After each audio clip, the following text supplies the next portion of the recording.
An old man and an old woman lived in a village with their daughters. Nastenka was the daughter of the old man. Marfushka was the old woman's daughter.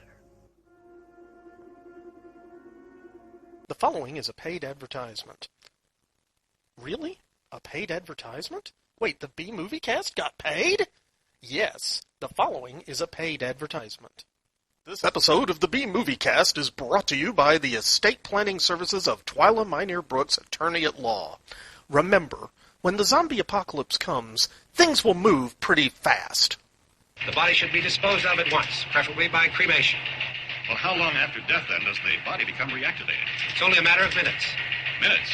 Well, that doesn't give people time to make any arrangements. Oh, you're right. It doesn't give them time to make funeral arrangements. The bodies must be carried to the street and burned. They must be burned immediately. Soak them with gasoline and burn them. The bereaved will have to forego the dubious comforts that a funeral service will give.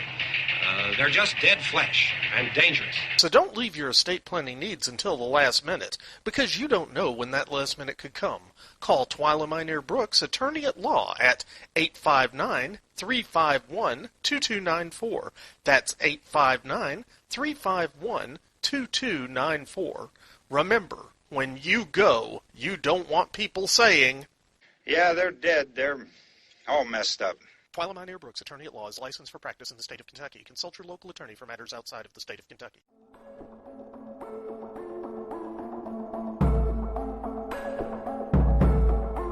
We let things pile up in the DVR. We add them to our queues. We wait for the DVDs and Blu-rays. We time shift. The Time Shifters Podcast. Sci-fi, horror, fantasy, superheroes, comedy, action, film, television, maybe some not-so-current events.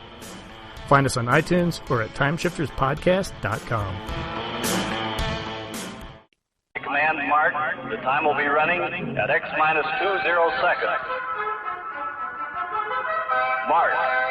5, 4, 3, 2, 1. Fire.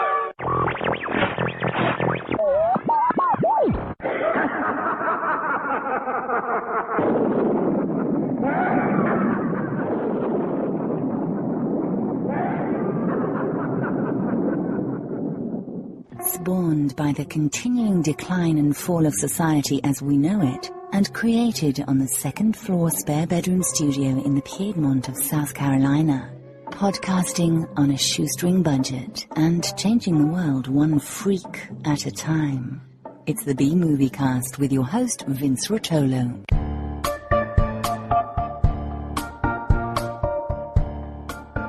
From coast to coast and worldwide via the internet, this is the B-Movie Cast, the podcast of unusual film and television. Hi, guys, and welcome back to the B-Movie Clubhouse for episode 489 of the B-Movie Cast. Before I go any farther, I want to get our contact information out of the way.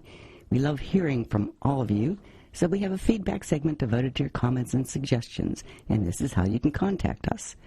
Option 1, pick up your phone and dial 888-936-0808.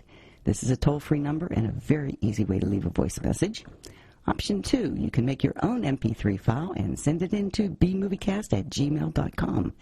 Or use your smartphone voice software and record a call, then just send that in as an attachment instead. Or option 3, if you're not into talking, you can just shoot us an email to bmoviecast@gmail.com. Our website is bmoviecast.com, where you can subscribe to the podcast. It's free, and there you can join us on the Facebook B-Moviecast fan page and letterbox. Also, you can play the contest by sending in your answer by email to bmoviecast@gmail.com with contest in the subject line. And check out the links while you're there, or buy a t-shirt. I currently have smalls to 4Xs.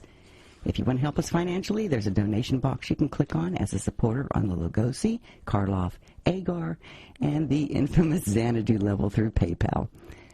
Also, the easiest way to donate is to click on the Amazon bar on the right side of our homepage. This Amazon link will take you to Amazon.com to make your purchase. It doesn't cost you anything, and you can still log into your personal accounts when you get there. It's completely private, so think about us before you buy online.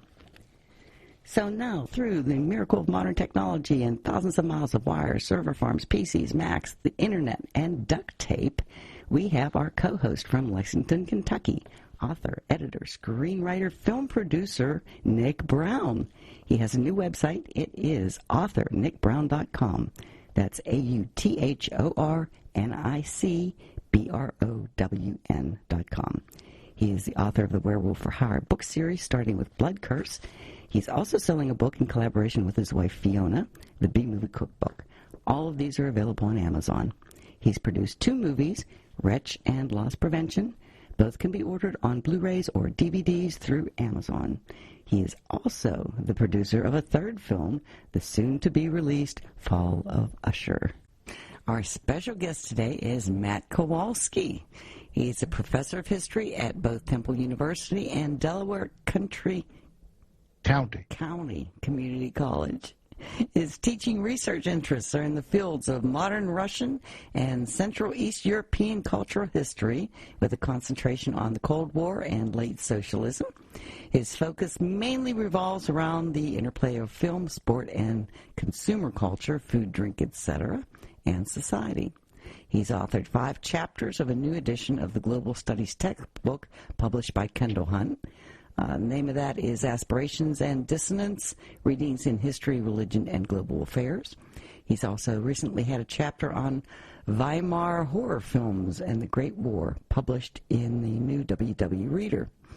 What's a WW Reader, by the way? World War I. Ah, okay.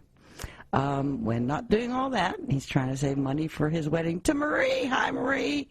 And watching too many genre films from too many countries, and watching his 2 main footy clubs, Liverpool FC and Central Red Army Moscow, play. Oh, and Matt, Christos Rostajce. Merry Christmas to you, Mary. And s Novom Godom. Yeah, snowballs glowing to you guys, too. Today's movie is a Matt pick in honor of this holiday season. It's from 1964, and it's called a whole bunch of stuff. Father Frost, Morozko, Frosty, Jack Frost. I think there's a couple other ones I've left out. This is the Russian romantic fantasy film directed by Alexander Ryle, produced by the Gorky Film Studio, and based on a Russian fairy tale, Father Frost. I personally think everybody was eating magic mushrooms during the production process, but that's maybe why I enjoyed it so much. It's fun. They took this basic Morozko fairy tale and embellished it with bits and pieces of other fairy tales and folklore and love story, and I loved it. It has mushroom wizards, Father Frost with his ice wand, a wicked witch, a tree henchman, a man bear, and true love and kindness save the day. So, it's not to love. But I have so many questions, like, how did they get those baby bears to pick up the giant mushrooms and walk away with them? And I believe it was called a whip. Oh, they were scared looking. They were cute. Okay, why'd the old man stay in an abusive relationship all those years? I believe it was called a whip. Yeah. That's going to be my answer to everything. Mary. Okay. Yeah. Why do witches always have long hook noses and hunchbacks and get thrown in ovens? I believe it was called a whip, Mary. She did have a whip, didn't she? And actually, okay, that wasn't a witch per se, Mary. That was a Baba Yaga. The Baba Yaga. Mm-hmm. And you could tell the Baba Yaga. I mean, they actually called her that, I think, at one point during the movie. Maybe not. But I distinctly recall that one of the weird things about Baba Yaga is that they have these houses that run around on chicken legs. That was another question. Why'd the house have chicken feet? Because it was a Baba Yaga's house.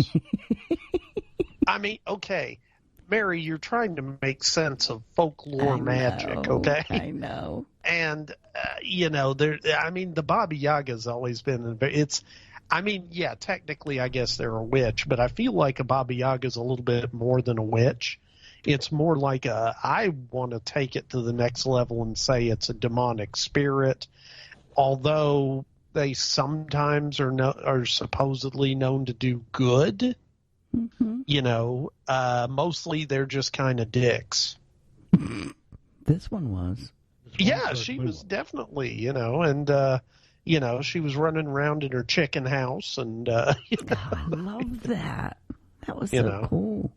Okay, why were there so many bears and bear images in the movie? It's Russia. Okay.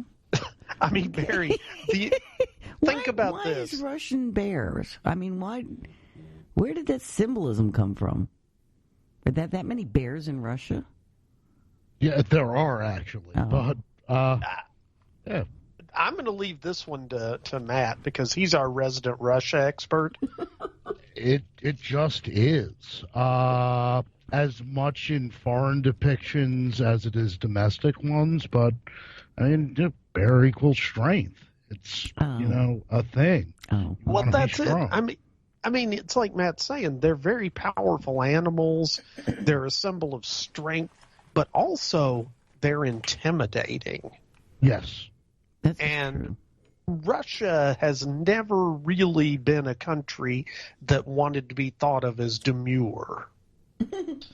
Right? No. They want to be. If you get invaded as many times as they do, a bear's a useful symbol to be like, yo, fuck off, homie. Okay. Exactly. And then bears live in like cold weather too. They like ice and snow. Except for Yogi Bear. Yeah. He likes pick-a-dick baskets. Oh, you can find a rabbit hole anywhere, can't you? What? We're talking about bears, Mary. Okay. Boo-boo. Gesundheit. Wasn't that his buddy, Boo-boo? Oh, Boo-boo. Now there's a rabbit hole. I thought we'd gone back. Yes. No, I'm not Baba Yaga. Boo-boo. Yes. No, we're not doing Baba Yaga and Boo-Boo. That sounds like a bad 70s cop show. Or a bad band. Yeah. Now, Baba Yaga and the Boo-Boos. Boo-Boo. I got nothing. Okay. Another question. Why weren't those trees in Tabonga? Because, okay. They needed to be in Tabonga. Because that was a wimpy-ass tree in Tabonga. Excuse me. Okay, how many people did those trees, and there were like 7 or 8 of them, how many people did those trees kill? Tabonga may have been slow, but he was laying people out left, right, and center, buddy. Okay, Tabonga was badass. These trees were mostly kindling, looking for a fire.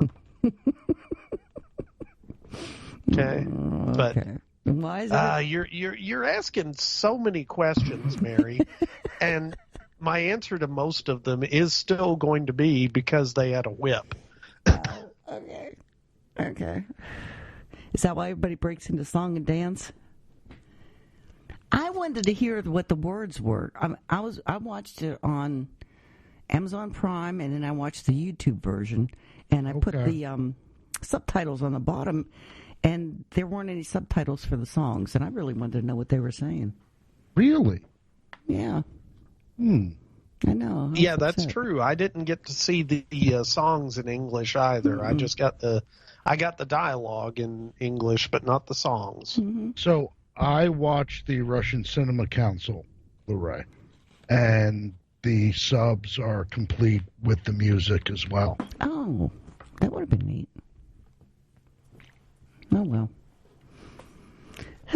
And did Grimm's fairy tales steal Hansel and Gretel and Cinderella and Sleeping Beauty from this movie, or did this movie steal it from them? This movie stole it from them. Okay. But when we talk about the original folk story, there's kind of a connection, weirdly enough, with the Grimm stuff. Oh, okay. Cool. And I'm going to throw something out there, Mary. I don't know that any of the stories necessarily stole from each other.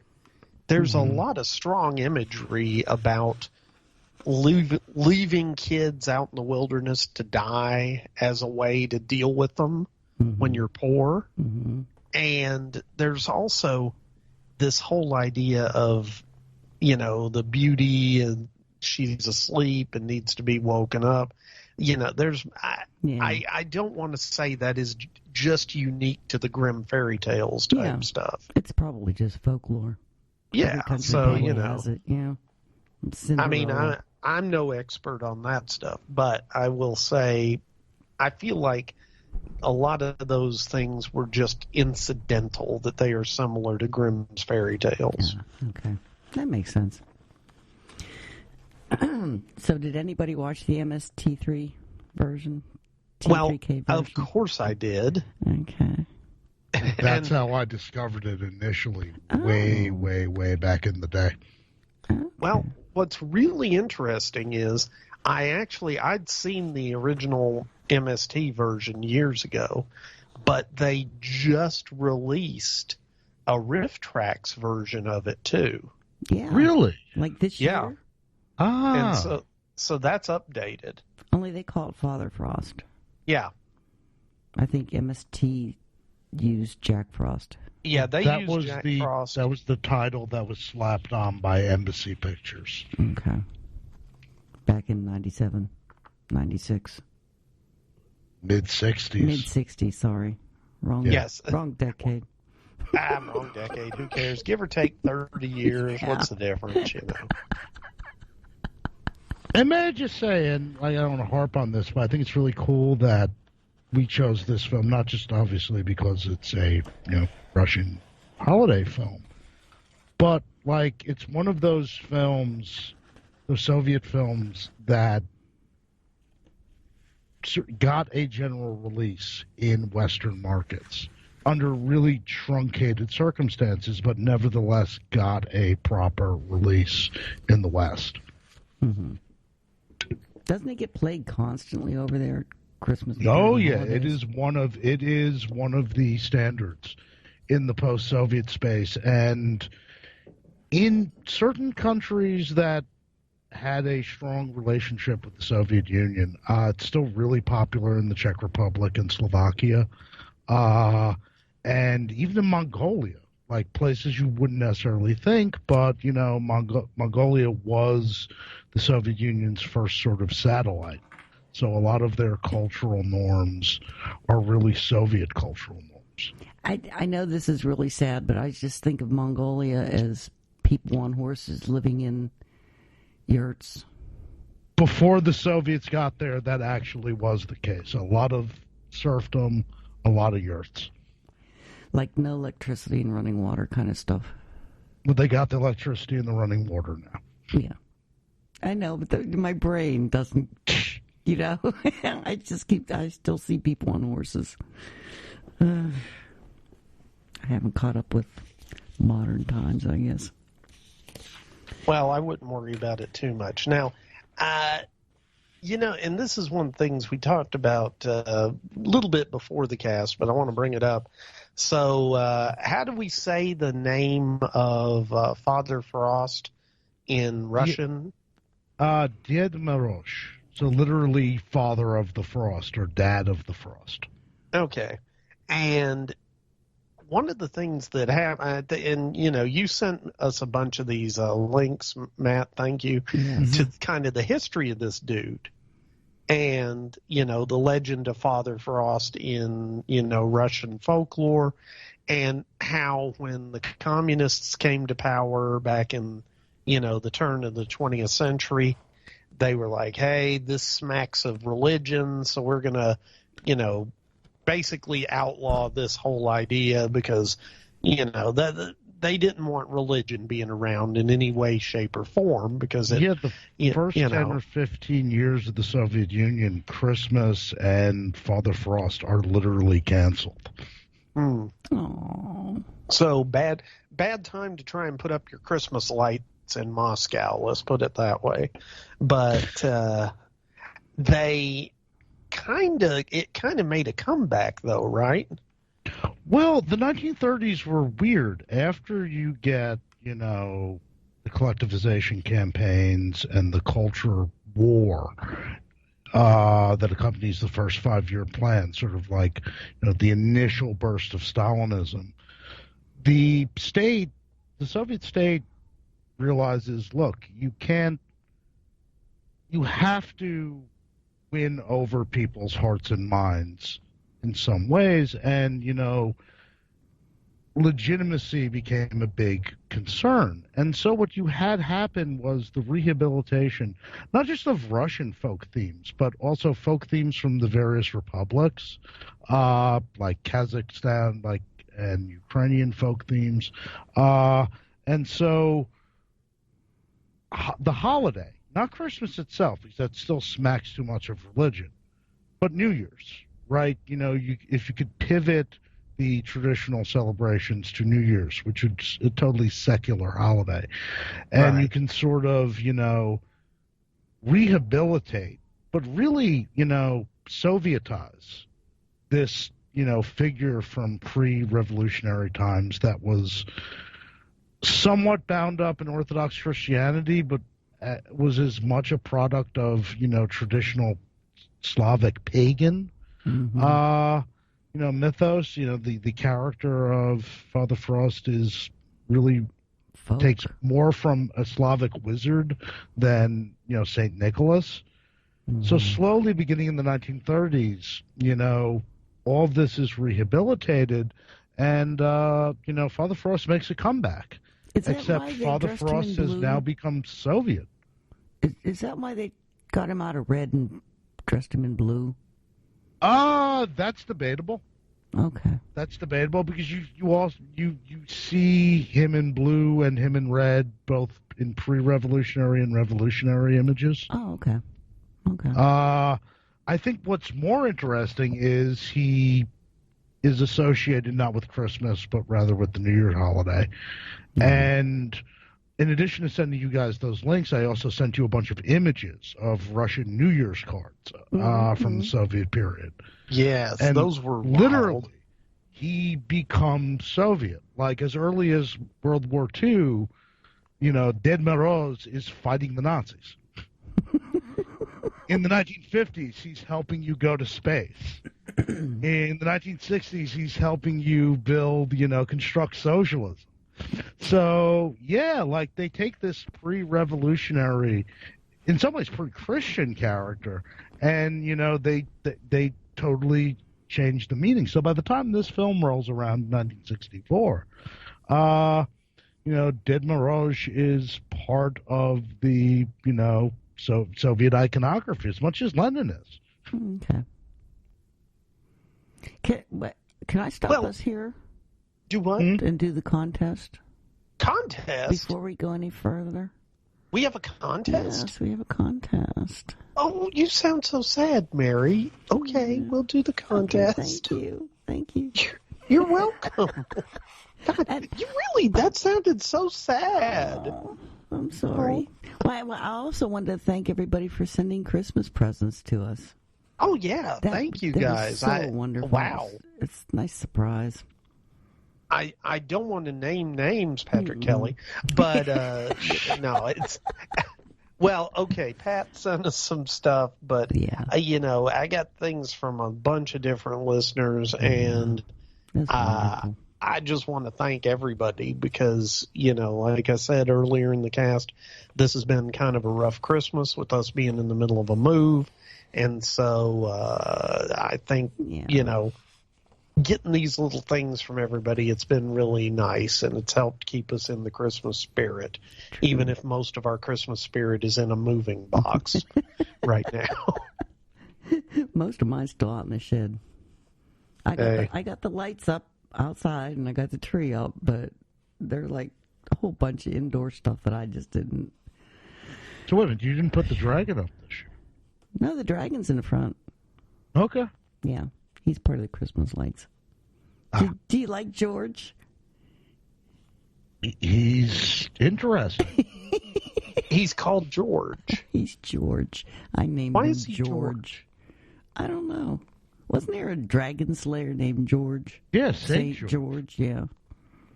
So I named my dragon So you George. named a dragon for a dragon slayer. Yeah. So he could eat him. Oh. Okay.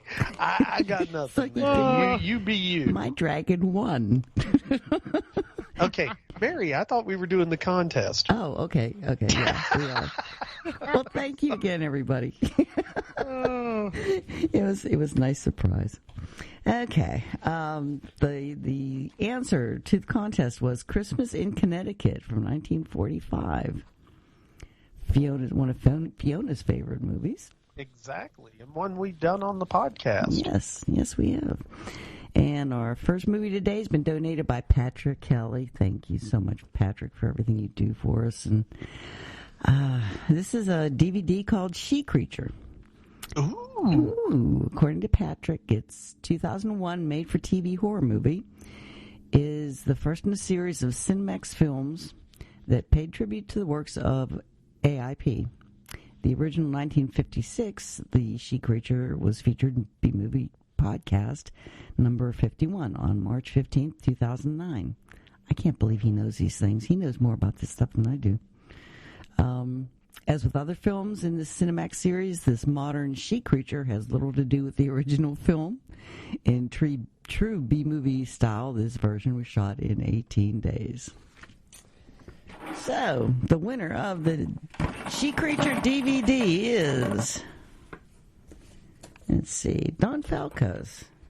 It seems like no matter how many people write in, Don Falcos always wins. I have no response. I think he has some kind of put a spell on these balls or something. Maybe he's a Baba Yaga. It could be, yes. Riding around in his chicken leg house. Okay, our second prize is a mystery gift from Kenny B. Santito, guaranteed to be worth more than the 2 minutes it took you to enter the contest. Guaranteed to be a DVD or Blu-ray, book and or magazine, and some knick-knack or something from south of the border, preferably legal. And the winner of this one is Doug Farini. Congratulations, Doug.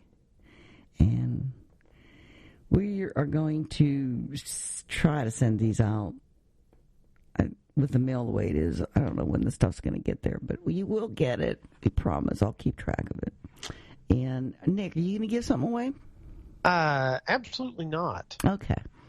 And the reason I say that is, and that's, I do have a few things, but they're literally, okay, I'm sitting in what is Fiona's office / my office in our current house, and all I'm looking at are empty shelves, and the shelf where all the stuff that I would normally dig into to give away is all in a box, and that box is somewhere at the new house. And I'm not going to commit to giving one away, even though I probably won't post this podcast until the start of the new year. So you're going to be so busy. I'm just not going to commit because I don't know when I'll be digging that stuff out. That's true. So I do have some prizes, but we're going to let it slide till next time. Till New Year. Sounds good. Okay. Well, our next prize was donated by Juan from the Creepy Swamps. Who won? It's a Warner Brothers Archive Collection DVD from 1967 called The Snow Devils. Big, hairy, and very scary Yetis from outer space attempt to conquer the world with global warming. This Italian film by Antonio Margheriti is the last of the Gamma 1 series of 4, Wild Wild Planet, War of the Planets, and War Between the Planets being its predecessors. If you'd like a copy of this or any other obscure B-movie, visit Juan's website, fifthdimensionfilms.net. That's the number 5. I was going to say the number 9, number Mary. 9. No, the number 5, THDIMENSIONFILMS.net. And I'm sure he will be happy to send you a copy. And the winner of this one is Brenda. Wow. Congratulations, Brenda.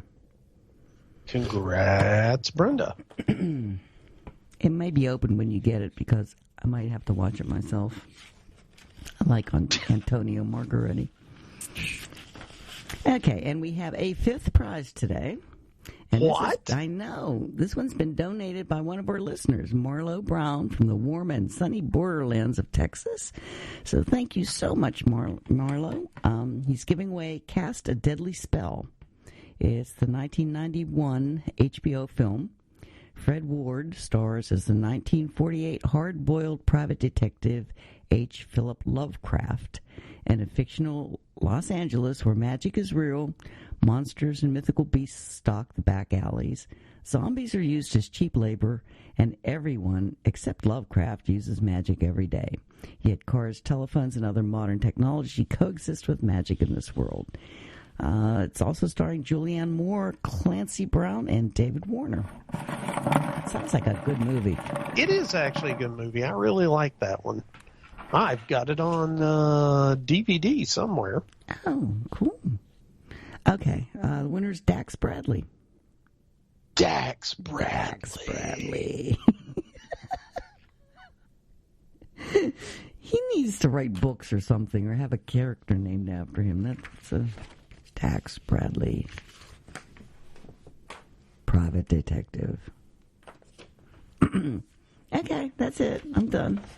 Okay, that's it. You're done. So, well, cool. And thanks to everybody who entered the contest. Yes. And, yes. You know, I'll be posting another film shortly. So be prepared for the challenge of determining what movie Nick has posted this time.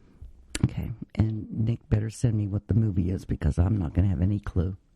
You never do, Mary, and I'll wait till you ask me.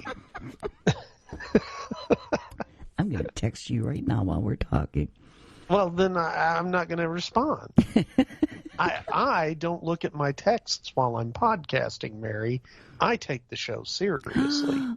Oh, okay.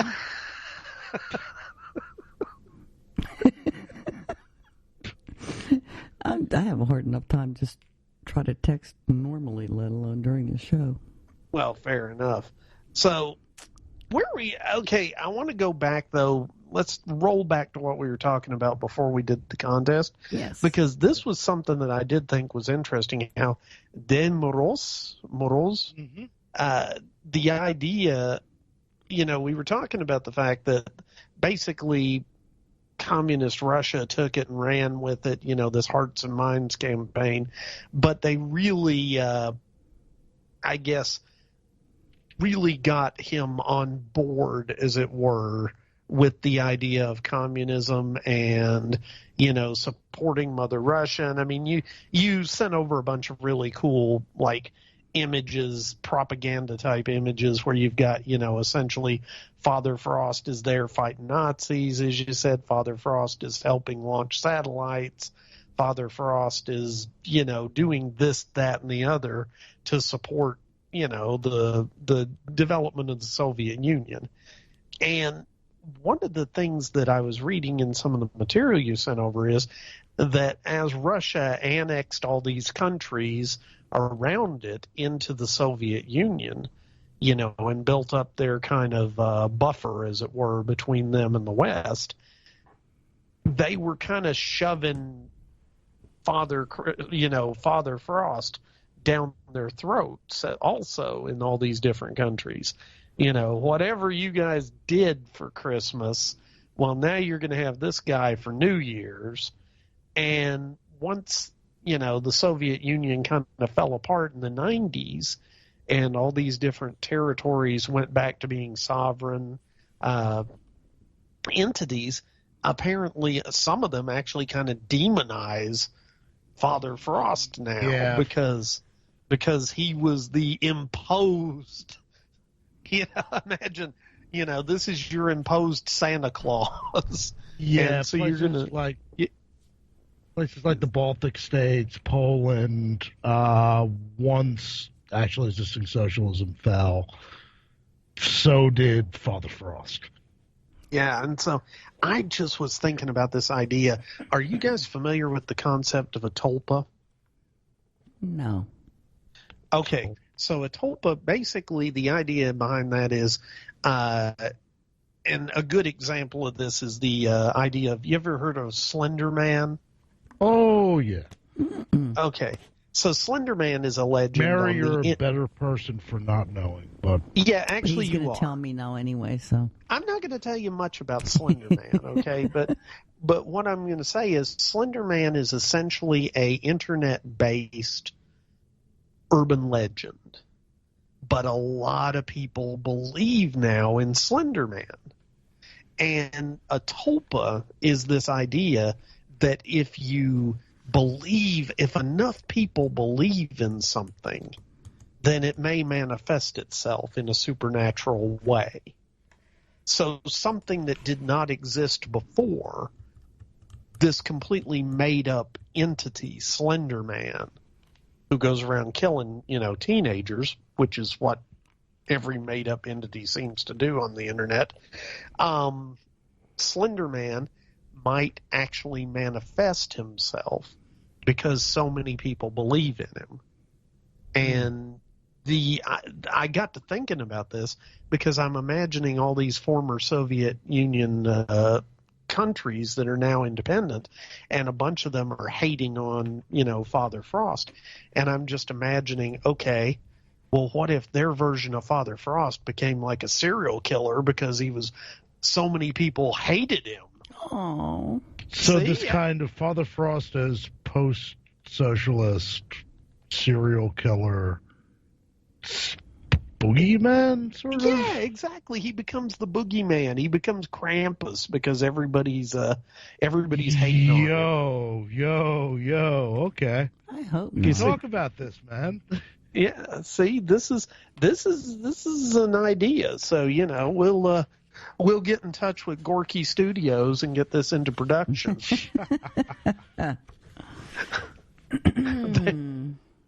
But anyway, I really did enjoy the whole learning about this guy because it's fascinating to me to see how something like this could be morphed and used by the government so effectively in a lot of ways. True. Yeah, not so effectively maybe in the Soviet Union countries, but definitely in, the way that they took the legend and turned it around and used it in Russia.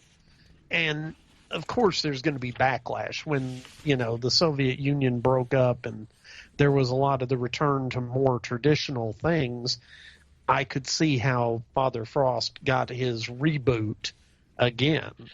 But still, I think the movie that we did, this Father Frost, I could see why it's still popular because, it's not a smack you in the face communist propaganda movie, and it's this very little. It's basically a fairy tale. Yeah, which is just a fairy tale based on things that aren't part of our fairy tale culture. So it's kind of different and weird for us. But still, it brings in so many different concepts. I mean, I was really excited to see a Baba Yaga in this. Huh. And, because that's kind of this Eastern European, the idea of a Slavic witch, essentially, or demonic entity, kind of a 50% witch, 50% demonic entity, 100% chicken-legged house. Yes. And I love that. And the fact that they managed to have the chicken leg house running around in this movie was totally fun for me. So, so kudos there, too. Was not expecting that one at all. But it was fun. But see, I think that this Santa in this movie, who did I just lose? I'm still there. You hear Nick? Nick? We just lost Nick. Okay, hold on a minute. And just go ahead and start up talking about the folks that are in the movie. Does that sound good? I'm cool. Okay. All right, cool. All right, because honestly, I've lost my train of thought from where I was going with everything, and it wasn't that interesting anyway. Okay, and we're going to go 5, 4.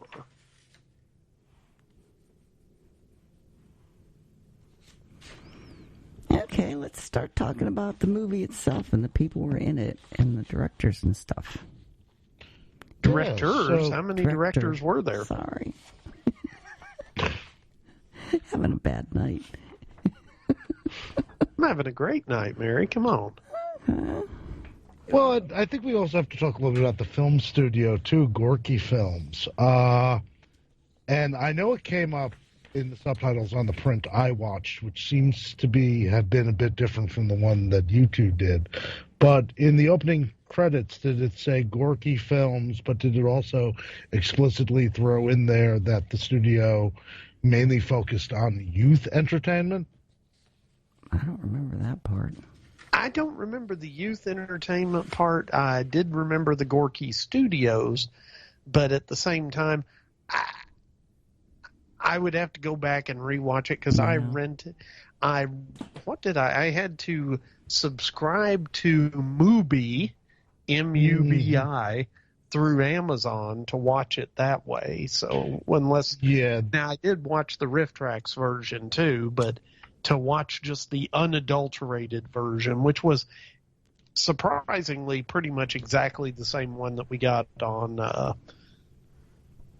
Riff Trax, I had to subscribe to Mubi, but I wasn't paying attention to the opening as much. Okay, but I saw, Gorky Studios. So what's going on with this? So the Soviet film industry, all of the main film studios were obviously state-owned, and they were regionally located. Mosfilm, which was the big studio, was based in Moscow. There was Len Film, it was based in Leningrad. But there were all these smaller sort of satellite studios that kind of specialized in their own sort of stuff. Like the big studio based out of Odessa in Ukraine did mainly comedies. The big studio in Tashkent out in Uzbekistan did adventure films and sort of the Soviet Union's answer to Westerns set in Central Asia. Gorky Films specialized almost entirely in fairy tale and fantasy films. Oh. So the director, a fellow by the name of Alexander Rue, worked for Gorky Films for most of his career and did something like over 20 different fantasy films from like the early 50s up through the mid 70s. Yeah. So this was his genre, and this is sort of a good example of him at the sort of height of his craft. Well, he wasn't Russian, was he? Ethnically, no. No. I thought he had the Soviet Union was a really big multi-ethnic place. So, but his mother was Greek and his father was Irish, but they went to Russia to help organize a flour grinding industry. Yeah, as the Soviet Union was the center of world revolution when they attempted to modernize, proletariats of all the world with certain skills were in demand. So that was not totally unusual. Okay. I just love the way he does things. It's very surreal. Yeah, the cinematography and the set design in this film is really quite excellent. Yeah, definitely. Oh, yeah, and I think, and granted they were working with the limitations of, film studio abilities back in the mid-'60s, and I'm going to guess that there were some additional limits to what they could and couldn't do that was just a factor of being, filmed in Russia versus, Hollywood, where they've got all the big studios and they're always pushing for the next big thing. But I really thought that the special effects in this were pretty good for what it was. I did too. Yeah, the application of practical effects in Soviet film, particularly in this era, is just as good, and in some cases better than some stuff you'd see in the West, because Western films would get big budgets if they were going to be money makers. A lot of the films that we cover here in the B-Movie Cast were not afforded those kind of budgets. Where a film like this that was, being made at a studio which was dedicated to these kind of films, they only made one film at a time. Okay. And so the budgets were actually quite good. I mean, there were some technical limitations, but, they were working with, good talent and with, a fairly substantial budget. Because, again, like I said, the way that the Soviet film industry operated, one particular studio usually was working on one film at one given point. So that's interesting. And I think, we were talking, and you were talking about the cinematography and the set design. Another thing I got to really give kudos to is the costuming. Oh, yeah. It was beautiful. I mean, seriously, this is, and okay, communist era Russia, in a lot of people's minds, including my own, you have this image of the gray buildings and very bleak and gray and not very colorful at all. Mm-hmm. And this movie is just a bag of Skittles for color. Yeah. I mean, it is just everything's popping. Yeah. And I really like that in it. I mean, it was really remember the stepsister's dress when they dressed her up to meet her prospective husband. Yellow. Okay, now you're talking the ugly stepsister. Yes, Marfuska. Yeah. I'll let you say her name. She's the ugly stepsister to me. Yeah. But yeah, because she was in orange and yellow, and they had those red cheeks on her, and the white face that they painted on her, I guess to hide her bad skin. Yeah. But that one really popped out at me, the colors in that. Yeah, no, that was cool. And I mean, everybody was just, dressed really, really well. Mm-hmm. And I gotta say, by the way, that Father Frost, he shows up in his blue outfit, and that was pretty cool. Mm-hmm. But what I really liked was his house. Yeah. Dude had the pimpin' mansion there out in the woods. It's beautiful icicles. They looked real. Well, it was filmed in Russia in the winter. I imagine they might have been real. Now, I had that written down somewhere. It was like the farthest northwestern part of Russia that it was filmed in. Up by Finland by the and Norway. Finnish border. Yeah. So really I got cold. another question. And this one goes out to Matt, because I think you'll know this. So, I'm reading through some of the stuff that you sent about, the legend of Father Frost, or, this dude. He has a house, in town in Russia. And people just, go there, or what? Yeah, you go there and, you get stuff. You get, to me, it's like, a little village sort of variant of, the shopping mall that you got taken to.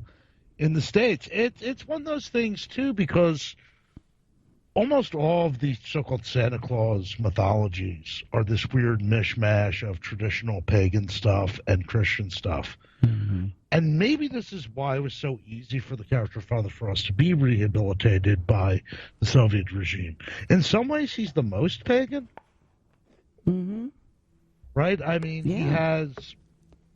he's more of a, woodland spirit than anything else. Mm-hmm. You don't see it in the film, but he has his granddaughter, the Snow Maiden, that helps him. He rides on this troika thing with the 3 horses, screw reindeer. And he doesn't live in the North Pole. He lives in a village near you. And the kids send letters to him and stuff like they do here? Not that I'm aware. Oh, okay. Okay. Well, and one of the other things I thought was interesting reading about him, so he's generally speaking considered a very friendly, nice guy, and he'll give you gifts and give you things and help you out if you're a hard worker and you honor the old people, do your chores, do this, do that. Basically, he may not see you when you're sleeping, but he knows if you've been bad or good. Mm-hmm. And, so he's keeping he's keeping tabs on you. And if you're not good, he may actually do some tricks to you, or not something nice. So, and I think we actually see that in the film at one point, because the evil stepsister, she's all jealous of Nastica. Mm-hmm. Yeah, I'm trying to say her name. They said it a couple different ways in the movie. Well, because with Russian you have the diminutive, so like her name is Nastinka. Her name is Nastia. The diminutive of that is Nastika, which just means little Nadia. And then what her stepsister calls her is kind of a not so nice play on words of her sister's name. What was that one? Okay. I can't.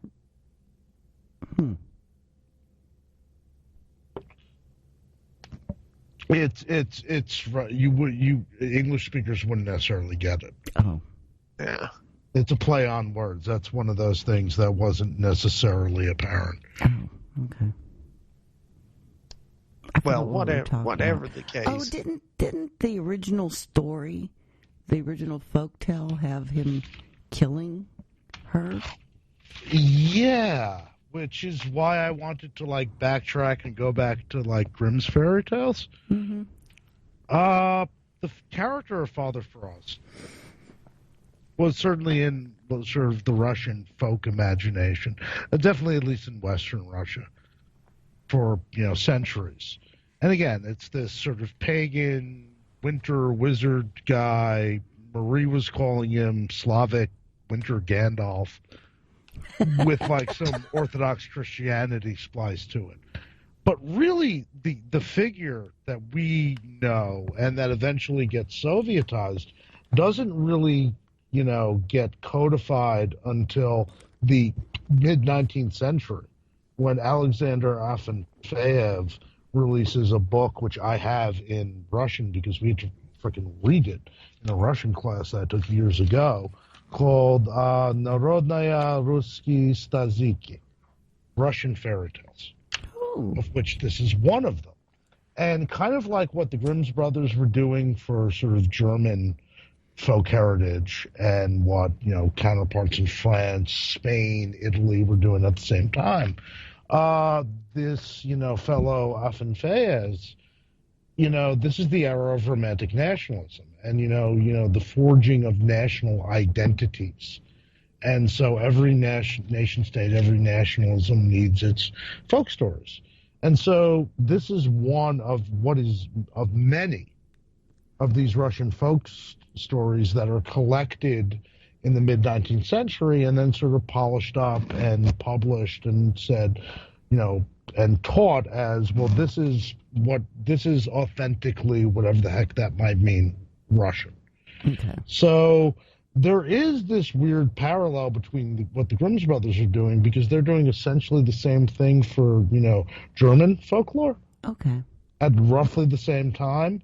And yeah, if you know the original Grimm stuff, and if you read some of these Russian fairy tales or Russian folk tales, they're a bit darker. A bit. Said, there's some grimy stuff going on here. So yeah, you're right, Mary. There's in the original folk tale, it's a wee bit darker than what you see presented here. Yeah, and wasn't the original story was just about the two daughters, the stepsister, the stepdaughter? Yeah, the Ivan character sort of comes in through the film. Yeah. Okay. Did the original one have the witch in it? It did, actually. Oh, and okay. In fact, the Baba Yaga shows up in a lot of these Russian folk tales. Okay. Because the original story is was it Cinderella? There's Wicked some stepmother. crossover. There's some crossover, but yeah, it's basically sort of a sort of retelling of Cinderella. Mm-hmm. Except the original story in Russian didn't have the love story part. No. Okay. No, the Ivan character is not present. Okay. So he kind of just mushed other Russian folklore into this to pad the storyline, basically. Yeah, and I think that part of the notion, too, was we need a male lead. Oh, okay. Yeah.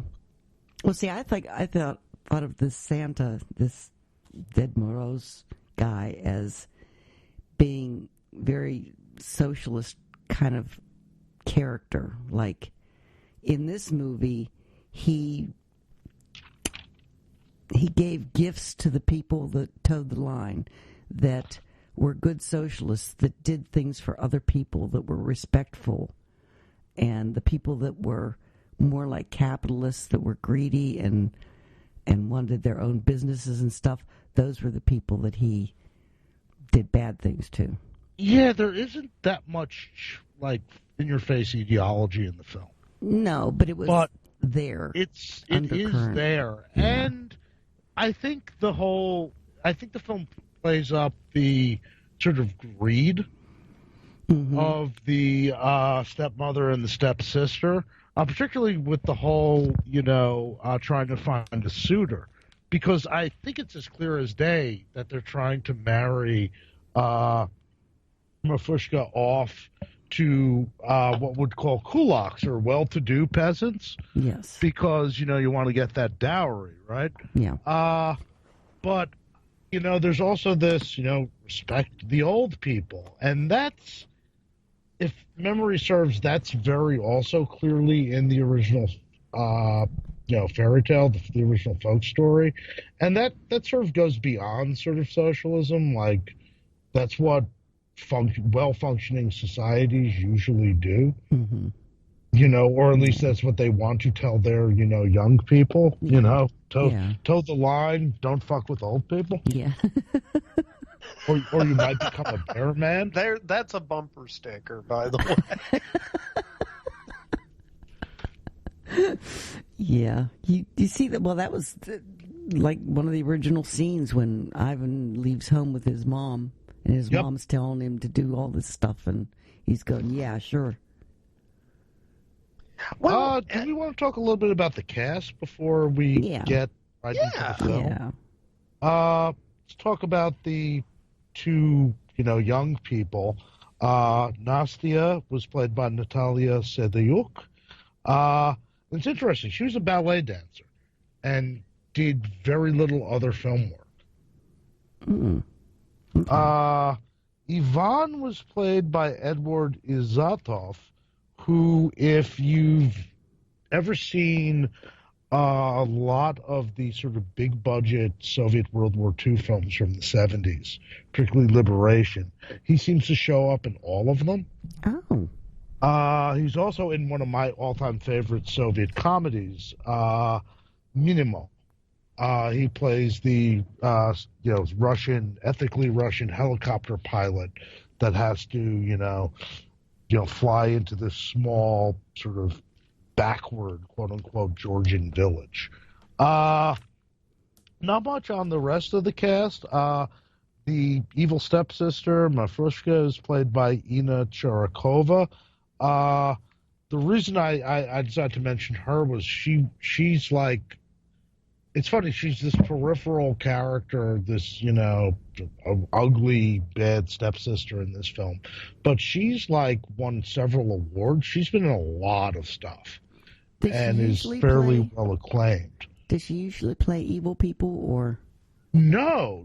This is one of the first things she did, and you would think, and maybe this is the difference between Soviet versus Western cinema. You'd think she should be stereotyped, but then just a couple years later, she's in this absolutely outstanding World War II film called No Path Through Fire, where she plays this super serious character. And she's great. And it was funny, I watched the film and then I checked the cast out later.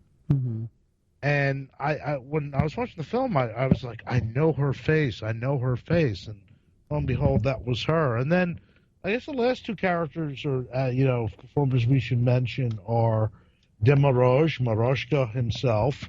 It's played by Alexander Kashashvili. Oh, he's good. Soviet character actor in a lot of stuff. The film that I remember him most for is the Soviet comedy, The Diamond Arm. Oh, okay. Which is worth checking out. And then, Nick, do we want to talk about the actor who essayed Baba Yaga? Yeah, because I thought it was a woman. It is not a woman. I know. It is Gorky Miller, who, if you've ever seen any of Rao's fantasy films, you've seen him before. He was his special effects sort of makeup guy. And if you needed an evil spirit played or something like that, he was your dude. You know who he reminded me of? That character actor Robert Carlyle that played Rumpelstiltskin. Yeah, Once Upon a Time. Yeah. I could see that. Yeah. Now, I will say that I looked this guy up, and they have a picture of him on Wikipedia. Mm-hmm. And, okay, all I see when I look at this picture is I'm like, dude, looks like a serial killer. So, yeah. Seriously, it's like he's staring at you with his cold, dead eyes. It's like, what's going on Which is here? probably why he was Rue's, whenever he needed some sort of like witch or demonic, characters, like, all right, I'll get this guy. Yeah, and I mean, making a career out of playing Baba Yagas is, yeah. That's got to be rough, but. Well, it seemed like Rue had a group that he always liked to work with, and that guy was one of them. Yeah. Milvar, and the other, Natalia was too, wasn't she? He was the one that actually found her. Yeah. Most, if not all, of her film work is for Rue and Gorky. Yeah. The guy that played the Santa, Morozko, he's in a lot of his stuff. Mm-hmm. So it seems like he has like his little troupe that he... It's essentially a little stock company. Yeah. Well, and okay, you were mentioning that these, when they were making films, the studios, okay, Gorky is our fantasy studio. So they're going to do, the fantasy, the kids' movies, stuff like that. So would it be they would just work on one film at a time? So were they just literally churning the same cast and running them through different films, or was it, more like the West where you'd actually be like, hey, let's cast for this, and a little we'll bit have of both. people come and apply. A little bit of both, and I've had a lot of people, and there's an argument to be made here that even though Soviet film lacked sometimes, the capital that was put in, and sometimes the technical expertise, the quality of acting was always at a fairly high level. And part of that was you would directors tended to recycle a lot of the same actors. But also, too, in terms of casting, a lot of these actors, the actress that played Nastya is a little bit of an outlier because she was a professional ballerina. But a lot of these actors would do a film, then do 6 months worth of stage work and just do another film. Oh, okay. So the quality, the sort of quality of acting, even with the character actors, was always pretty darn good. Hmm. Have you ever seen Night Before Christmas? Yeah, the Tim Burton film? No, the Russian one, Night Before Christmas from '61. Night Before Christmas. Mm-hmm. I've heard of it. I don't think I've ever actually seen it. Okay. That's because it showed up on a couple of these people's lists that they were in it. But the Baba Yaga was in it, and the Santa Claus was in it. So I was wondering what that was about. That might be a good one for next year. That's certainly one to keep in mind. For me, I mean, this one obviously is probably his most accessible film in the West. But for me, I think the best thing Rue ever did was something he did a couple years later called Barbara the Fair with Silken Hair. Oh. Okay. Yeah, it is a lot of fun, and visually, it's just a treat. Is it a comedy or a fantasy film? Oh, it is. Okay. Yeah. So he basically just did fantasies. Yeah, that was his thing. Oh, and okay.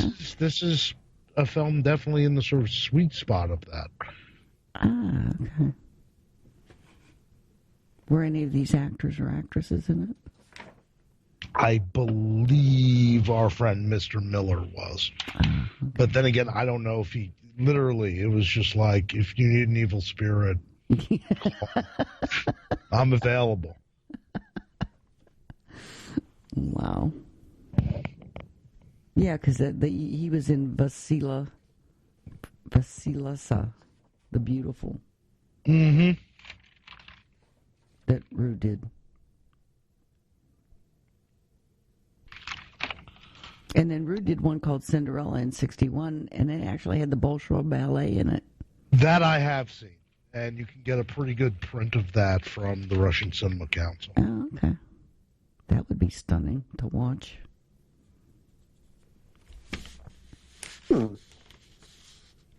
Well, you know, so and the guy. Go ahead. I was going to say the guy that wrote it, Nikolai Erdmann. Mm-hmm. Did he just take the folktale and run with it, or I mean? Yeah, pretty much. I think he, like we were talking about earlier, accentuated some of the critique of greed. Because, right, you have to sort of, like, graft ideology into the film somehow. But that's really sort of, that and adding the character of Ivan and sort of other aspects of traditional Russian folk tales. Yeah, that's pretty much it. Okay. He also wrote The Suicide. Mm-hmm. Which sounds like that's a really big movie over there. Yeah. A lot of accolades for it. Yeah. And he usually worked with the same guy he worked with in this one, with Mikhail Volpin. I guess they collaborated together on a lot of stuff. Well, and, you know, you talk about bringing the, bringing some of the, I guess, Soviet work ethic or some kind of party message into it. We keep focusing on the fact that they're talking about, don't be greedy, don't be greedy. But the other side of that is, who do they reward in this? The one that gets the most, I feel like, is Nastya. Mm-hmm. And, her whole thing is she's the hardest working person in this. Mm-hmm. Yup. Always and looking by out for the other way, people. Just as a side note, what is going on with this crazy lady that she can command time and space? I know. Because, I mean, good Lord, she's like Doc Strange when he's got the time stone. She's just like, hey, son, I got to knit these. And when I say son, I'm talking about the ball of fire at the center of our solar system, not, her kid, because she doesn't have a kid, of course, but at least in this. But, she's like, hey, son, I got to knit some socks before dawn, and you're coming up, and I'm not done with these socks. So could you cut me some slack and go back down? And so, yeah, the son's just like, okay, fine, I'll just take a hike. Mm-hmm. What? She's commanding cosmic forces here, and she can't even find a husband. What's going on? Well, didn't she I think in the original story, she actually talked to the dog. The dog could talk. Yeah, and she can obviously talk to chickens as well, right? Yeah, true. She's just a good and kind person. The universe liked her. And I guess if we're, reading the ideological into it, probably the closest character in the film to an actual worker. And especially in the sense that she's legit exploited, in this case, by her own stepmother. True. Yeah, I love that scene where the bad stepsister had to prove that she could make dinner, so she went out to try to get a duck. Try to catch the goose to get the giblets. Yeah. By the way, can I just say I'm really glad she didn't catch the goose and rip its giblets out right there in front of us. Mm-hmm. Well, I mean, this is sort of established from that first scene there, because she's knitting clothing for her stepsister while her stepsister sleeps with the world's most disturbing-looking lollipop. Oh, but yeah. they're terrified that she's not going to be able to sleep because of a goddamn mosquito. Yeah. Privilege much? Yeah, spoiled rotten is more like it. Oof. Yeah, you definitely get to see how the characters change through the movie, too. Especially Ivan. Yeah, because he's really an ass clown through the first. Yeah. Yeah, So, he has this. He has the arc of, I guess, change and redemption. Yeah. You know, Nastya, she pretty much is just herself through the whole thing. Mm-hmm. You know, she's kind of the embodiment of being the good girl, and you know, she's beautiful, but she's also, hey, I can go out and, you know, feed the chickens, make the sun do what I want it to do, you know, just, you know, whatever. You know, the Avengers are going to call me because they need me to turn time back later, but right now I'm busy, you know, feeding the chickens and knitting socks for my ugly stepsister. Yeah. But, and okay, I got to take a moment. Nastya's dad. Yeah. That dude needs to grow a pair. Tell me about it. Because I know that the stepmom was hot and all, but you know, you gotta. Hey, this is your daughter here, buddy. Yeah.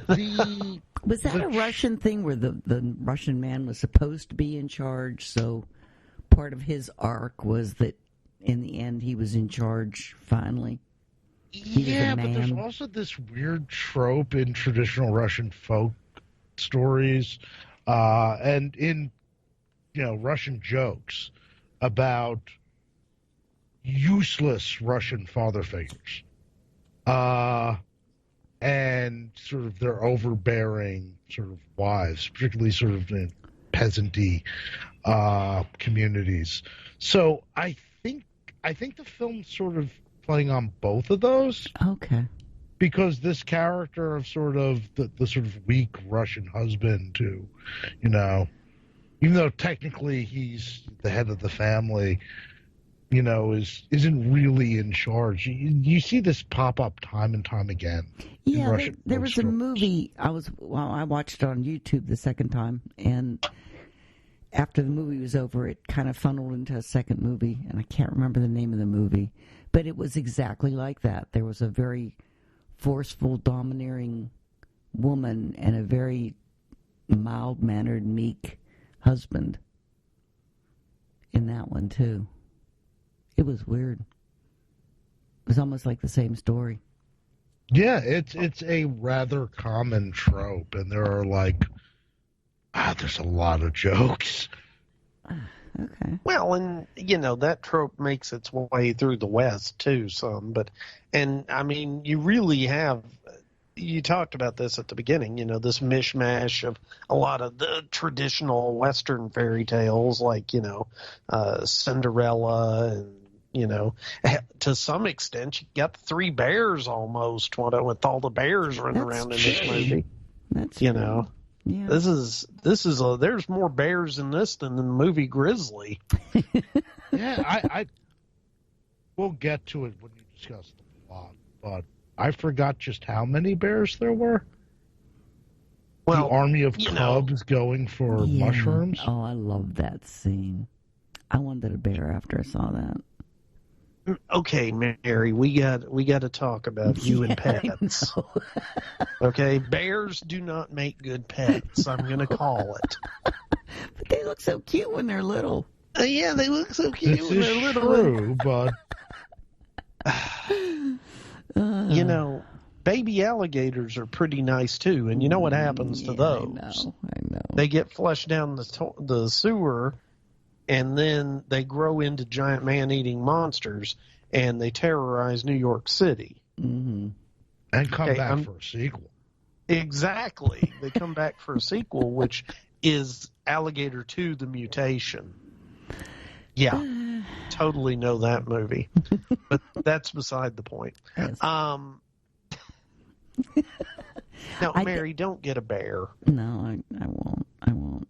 Okay, thank you. I know there was a great deal of danger that you were going to go out and immediately buy a bear, but I think we've walked you back from that, thank you. Well, I've learned my lesson with cats. Okay, cats and bears are different, Mary. I just want to make sure you know that. It depends on the size of the cat, Nick. Are we talking cats, or are we talking about big cats? I'm talking my cat. She's pretty big. Okay, Mary, there's a They big can turn on cat. you sometimes. Let me put it that way. When they get older. They don't realize their own strength, let me put it that way. And that they have claws that can hurt stuff. I have no response to this. I'm just saying this because somebody came over for Christmas dinner and Kitty hissed at her. Because she petted her. Okay. Yeah. So and this all goes back to you wanting a bear. Yeah, no. Okay, so we're gonna go past your bear desires, Mary. Yes, we will. Thank you. Okay. So I also like the old lady that started the movie as a story. Like she was reading a storybook to children, and then she ended it too. I like the way they put like bookends on the front and the back. That was neat. Because I don't know, it's kind of like you opened up a storybook and you started reading it.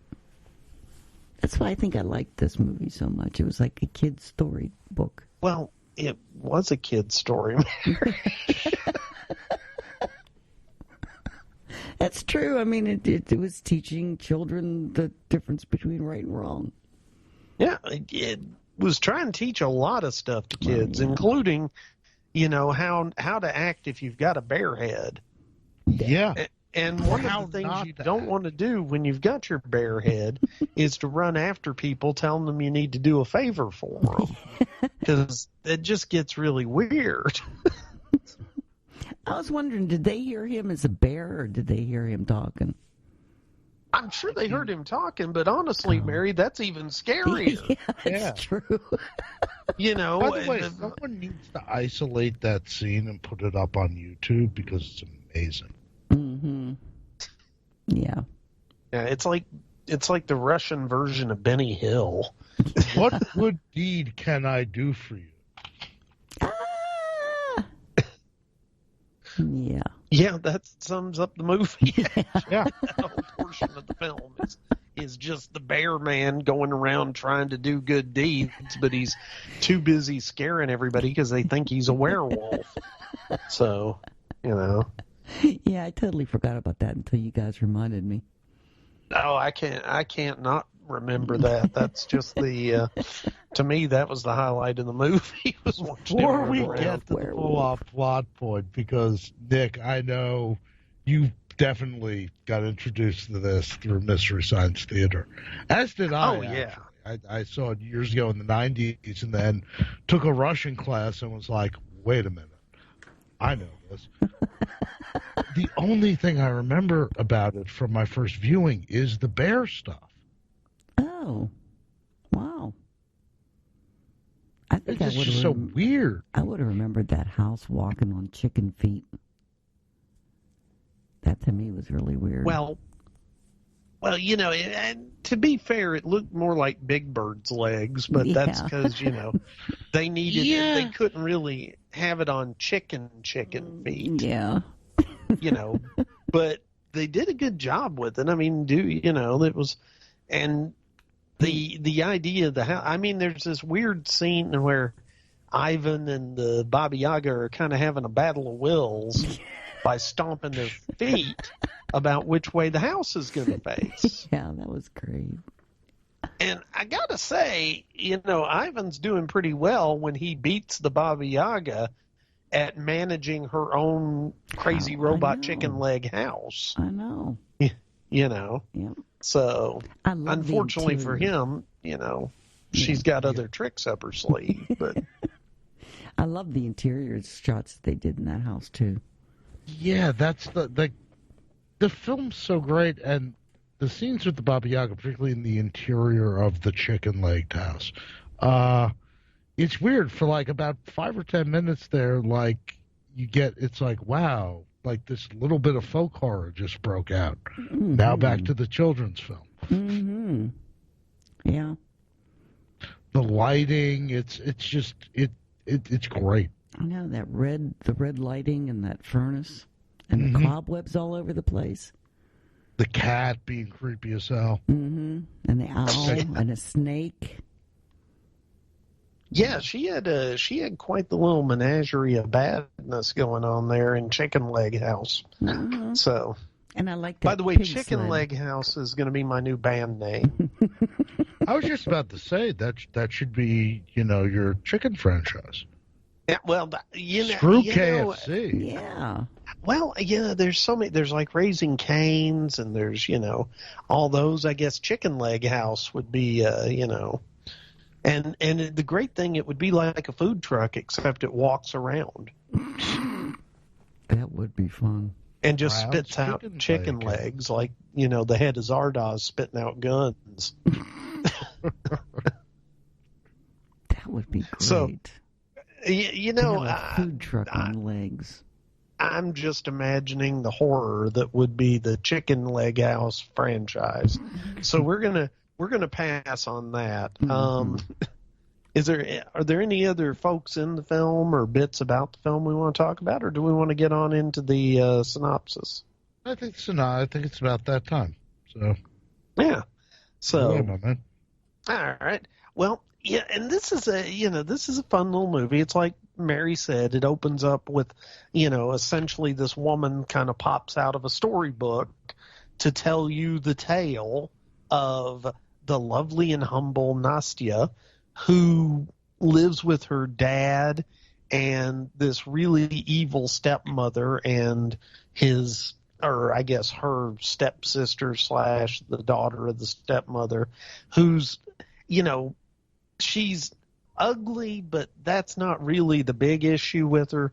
The big issue with her is she's spoiled and lazy. So we're introduced to her in that the mom is there with the dad, and they hear the girls, she's upset because she's waking up in the middle of the night. So the mom has to come bring her this crazy lollipop for her to suck on. And dad's got to fan her with a tree branch. And can I just say, you have really fallen in life when you're supposed to get up at like 2 a.m. and fan your new wife's daughter with a twig because she's having trouble sleeping. In a crib with rockers in on a crib, Yep. in a big old crib. Yeah, that's creepy. It is creepy, and then we get introduced to Nastya because she's in the other room, and the stepmother's got her up working all night knitting stockings for Mushka or Mafushka, excuse me. Fushka. Marfushka, however, the ugly stepdaughter. How about that? Mm-hmm. So she's got her knitting these stockings for her, and she's like, and you're so lazy, and you never do your work, and you better get outside, and because your clacking of knitting needles is bugging my pretty daughter, who's not, and you better finish those socks before the rooster crows, or else.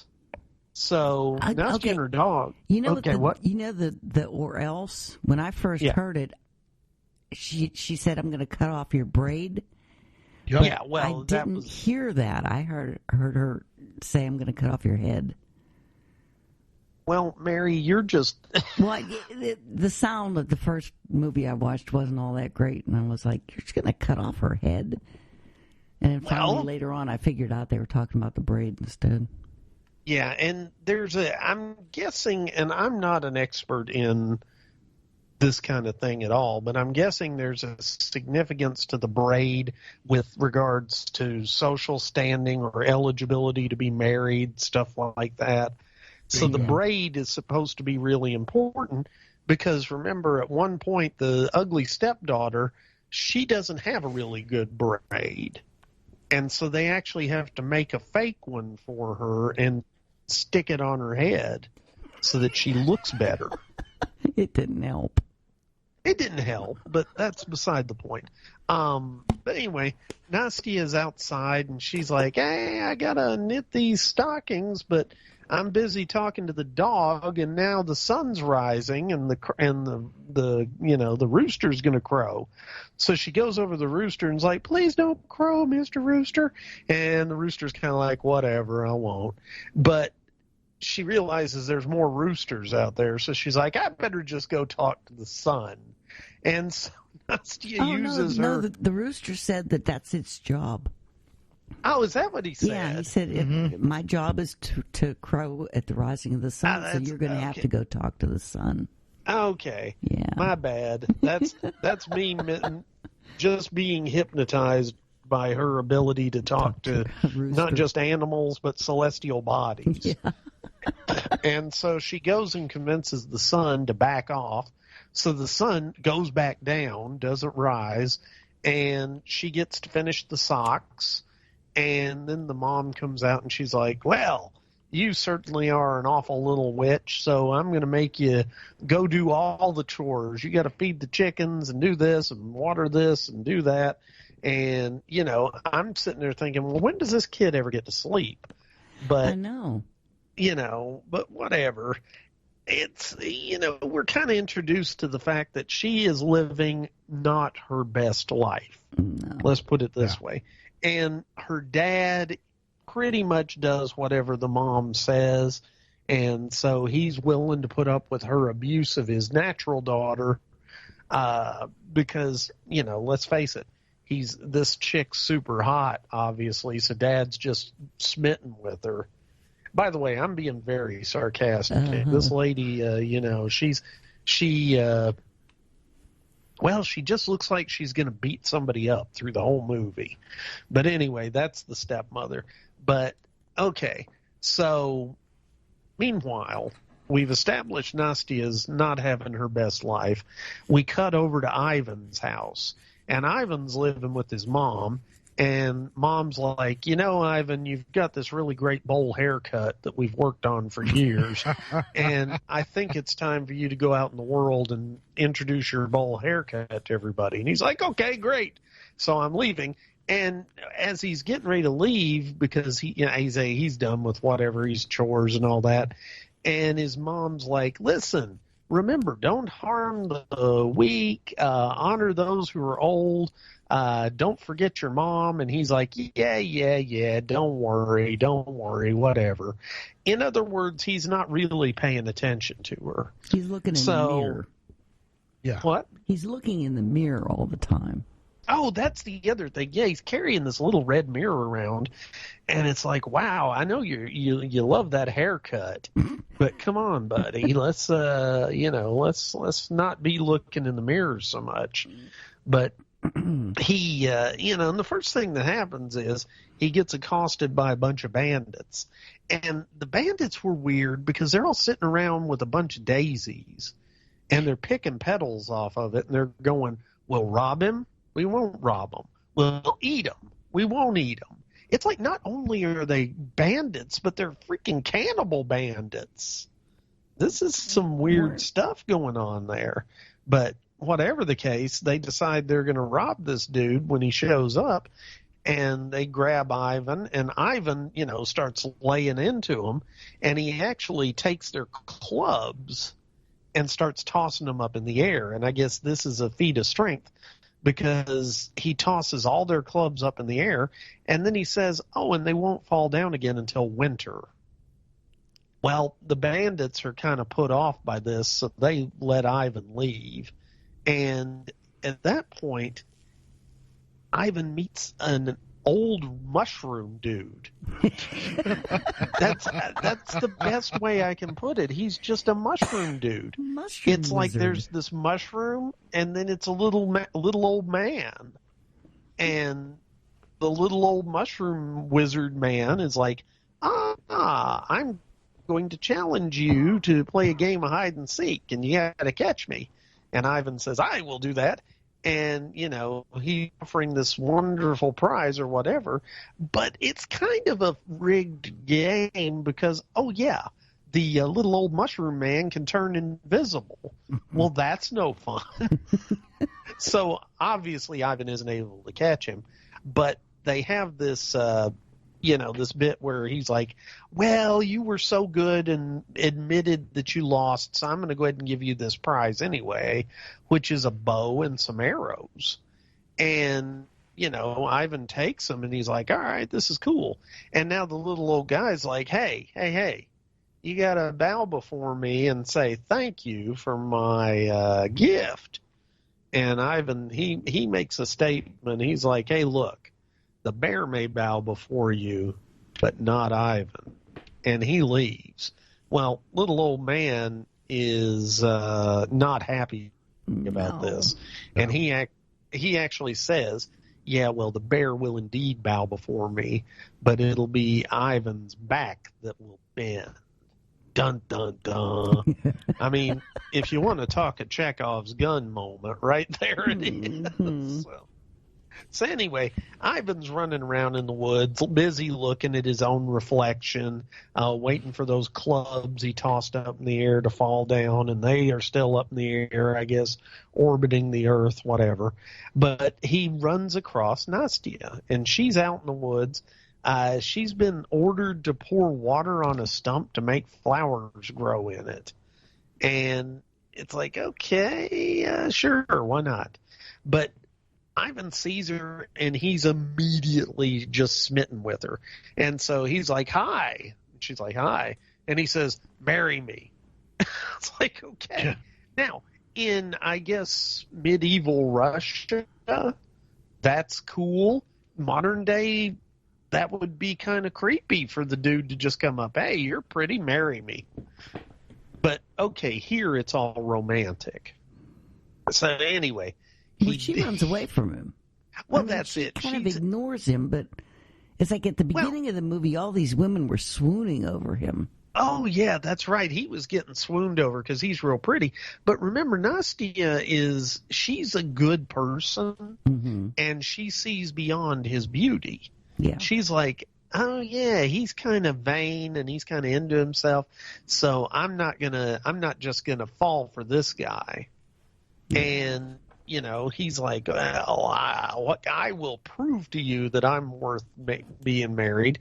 I see that bear over there. She's got cubs with her. I'm going to shoot her and her cubs with my bow and arrow. And she's like, no, don't do that. And he's like, I'm going to do it. Well, the little old mushroom dude's watching this, and little old mushroom dude is like, oh, this is very exciting, because to prevent Ivan from shooting the bears, Nastya puts her water bucket on his head. Well, when he takes the bucket off his head, the little old mushroom dude has changed his head into a bear head.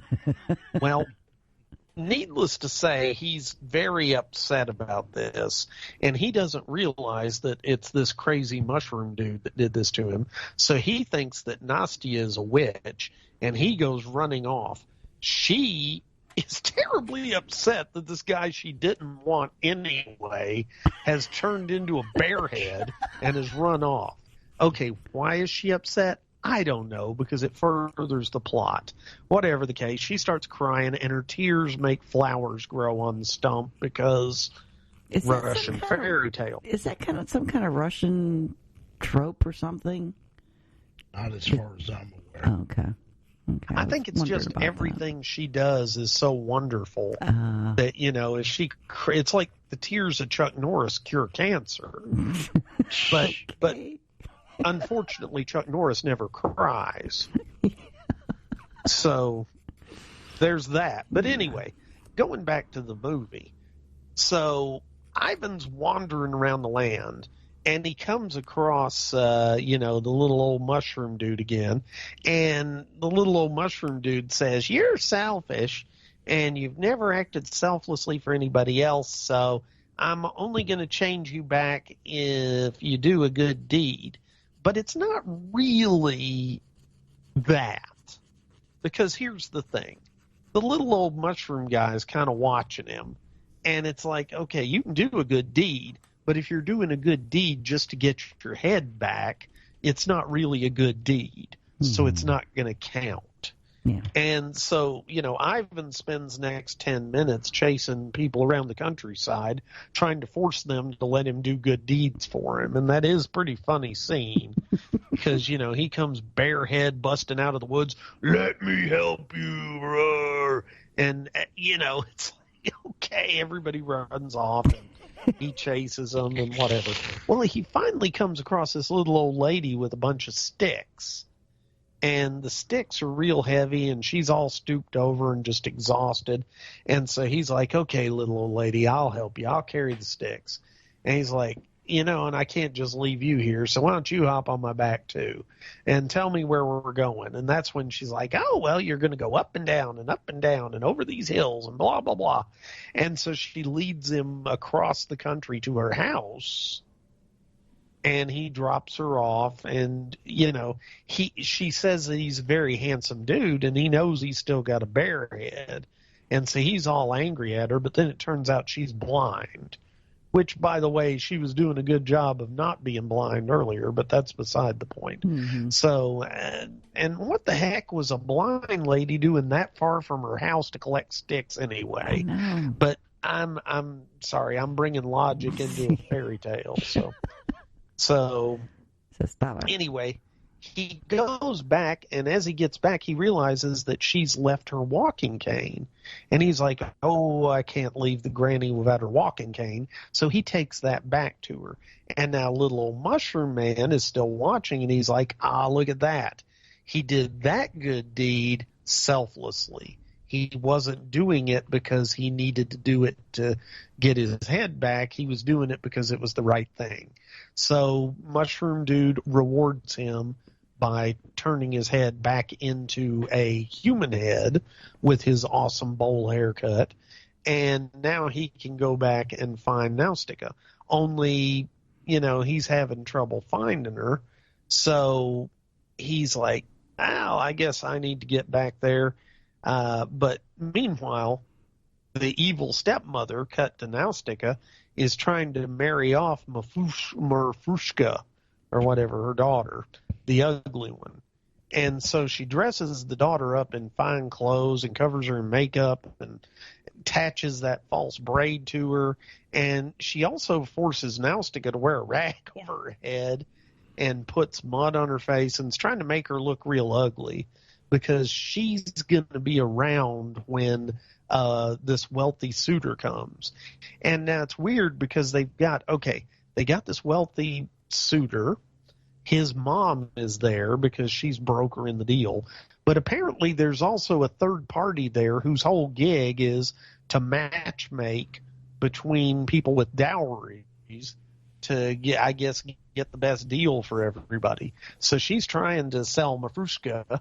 And the rich guy's like, hey, I want you to cook me some giblets. So she goes out and tries to catch a goose to cook its giblets, ends up falling in the river. Nausticaa comes in and saves her. But then, the rich guy's like, hey, I want to marry her. And the stepmother's like, no, you've got to. And then she tells the dad that he's got to take Nausticaa out in the woods and leave her there.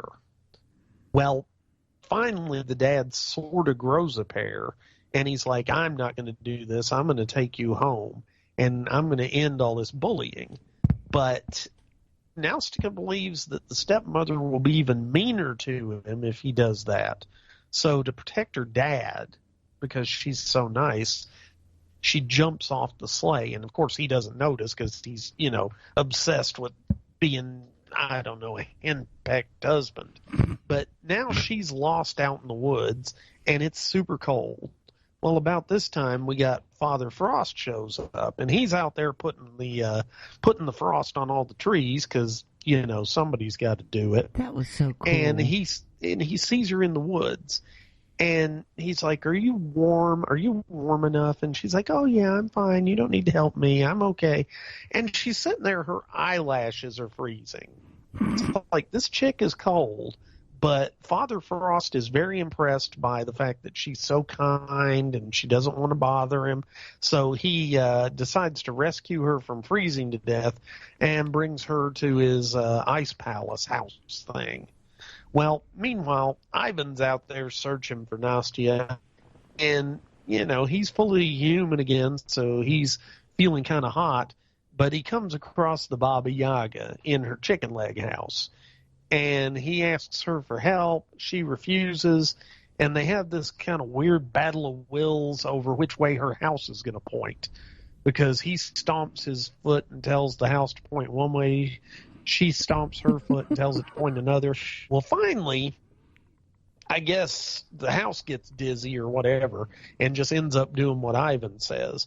Well, the Baba Yaga's mad, so she makes a bunch of Tabanga tree monsters come to life, and they capture Ivan, bring him inside, and she's going to cook him up. Well, Ivan, for having all these magical powers, I mean, my God, she has the power to make her house walk around on chicken legs and to make trees come to life.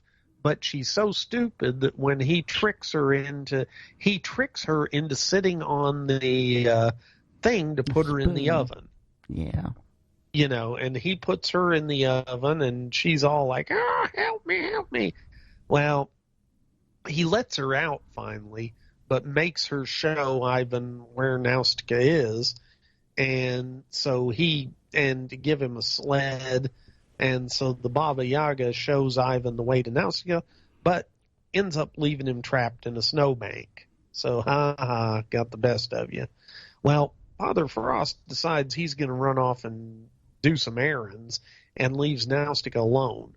But bear in mind, Chekhov's gun rears its ugly head again because he's got this cane or this staff, and it looks like a big icicle, and he's like, hey, anything that touches this freezes and dies. And so he's like, don't touch it. She's like, okay. Well, the Baba Yaga's still mad at Ivan, and she sets her cat loose and says, cat, go find Nastya and make sure she dies. And so the cat goes and finds Nastya while Father Frost is out, tricks her into touching the staff, so she freezes and is just a kind of a Sleeping Beauty situation. Ivan finally figures out what's going on, gets to Father Frost's house, and basically he's all... Do what? The dog helps him. Oh, that's right. The dog helped him because Nastya's dog gets away and helps him. Thank you. Yeah. And they end up getting to the house, and his true love is enough to thaw her out. True love. And, at this point, I thought the movie was going to end, but it just kept going. I know. Yeah. So, because now he's got to take her back to the village in a 3-horse sleigh, which I'm guessing was Father Frost's 3-horse sleigh that he rides around in. The Troika. The Troika. Yeah, the Troika. And so he takes her back to the village. Oh, but the bandits attack again. And pretty much Ivan is wailing on them, and then all of a sudden their clubs start falling out of the sky because apparently it's wintertime now, and so the clubs are falling out of the sky to conk them. So that was a good callback. But Ivan beats them. They end up getting back to the village, and Father Frost is so happy with Nastya that he gives her a box of jewels as a dowry. And so things are looking pretty good for her. Now, ugly stepsister, man, mom's like, look what Nastya got, and you're better than her, so you go get stuff from Father Frost. Doesn't work out quite as well for her as it did. I think instead of getting the 3-horse open sleigh, she gets 3 pigs to drive her back to town, and a box full of rocks that aren't good rocks. Crows. Yeah, that's right. It was crows. Yeah. So anyway, that's the movie. Well, no, the movie ends when they get married. Oh, well, they get married, yeah, and there's a big feast. Mm-hmm. Yay. The end. The end. Yay. So what did we learn from this? When you run into a little dude who's a part mushroom, part old man, be polite, or else he's going to make your head into a bear. Mm-hmm. Also, don't let a cat trick you into touching Father Frost's staff. Mm-hmm. And finally, don't go chasing after goose to catch its giblets because you'll just fall in the river. Mm-hmm. I don't know what I was supposed to learn from this. It was very real. I really kind of wish I'd dropped acid before I watched it because I think it would have been a great trip. But, that's beside the point. Yeah. What? Magic mushrooms. Magic mushrooms. Yeah. Dude. Yeah. Now, seriously, though, this was a fun movie to watch. Oh, yeah. It was very trippy, though. I mean, I think mid-1960s Russia, they were doing all the drugs, apparently. But I enjoyed the film. Thanks for introducing us to the official version of it. You're very much welcome, guys. I really, really enjoyed it. I love those costumes. They were so intricate. Just all the embroidery on them and stuff. Somebody spent a lot of time on those costumes. Yeah. Yep. And on the stage settings and I just really liked the movie. It was nice. It was. It was a fun little movie, and you said they spent a lot of time on it. I'm going to say, yeah, they spent a lot of time on it, but if the studio's only making one movie at a time, they've got time to kill. Yeah. Yeah. That's true. And I think also Matt touched on this earlier. The studio, remember when a Hollywood studio makes a movie, they're doing it to make a profit. When Gorky Studios or one of these other studios in the Soviet Union makes a movie, they're making a movie to entertain and educate the masses. Yep. So it's not a for-profit operation. So they are able to put more resources into it and spend a little more time because their job is, the job of the worker is to turn out X amount of widgets from the factory. The job of the farmer is to grow X amount of crops. The job of the folks at Gorky Studios is to make movies that are entertaining to the Russian people, but also carry a message. And they tick off their box quite nicely here. So good off him. Yeah. So anyway, that's Father Frost, Jack Frost, whatever you want to call it. I mean, it had a bunch of names, but it's the movie. And everybody needs to see it. I mean, it's free. It's on a lot of, like I said, I think I had paid 99 cents on Amazon Prime. It's on YouTube. It's on YouTube, but I was going to say watch it on Prime if you pony up the 99 cents because it's worth it to get a good quality copy. You can also, if you want to check it out as a Riff Trax, you could do that. Or you could, check it out as the classic MST3K episode. So there's a lot of different ways to watch it, but I do recommend you watch it without the Riff Trax or the MST3K at least once, just so you get the full effect of it. Yeah, this is easily probably the most accessible of the Gorky Films fairy tale films in the United States. And yeah, you can get it riffed, you can get it unriffed, you can get it on Amazon. The Russian Cinema Council has a Blu-ray out there, and if you want a physical copy, it's worth it. Also, apparently, I understand the print you guys watched, there was no subtitles for the songs. Right. Yeah, the Russian Cinema Council print does have all the songs subtitled. Oh, okay. So. Okay. Is there an interview on it? Yes, there is. Okay, is that subtitled also? Kind of. If you know some Russian, you can make out most of what isn't subtitled. I'll just leave it at that. Oh, okay.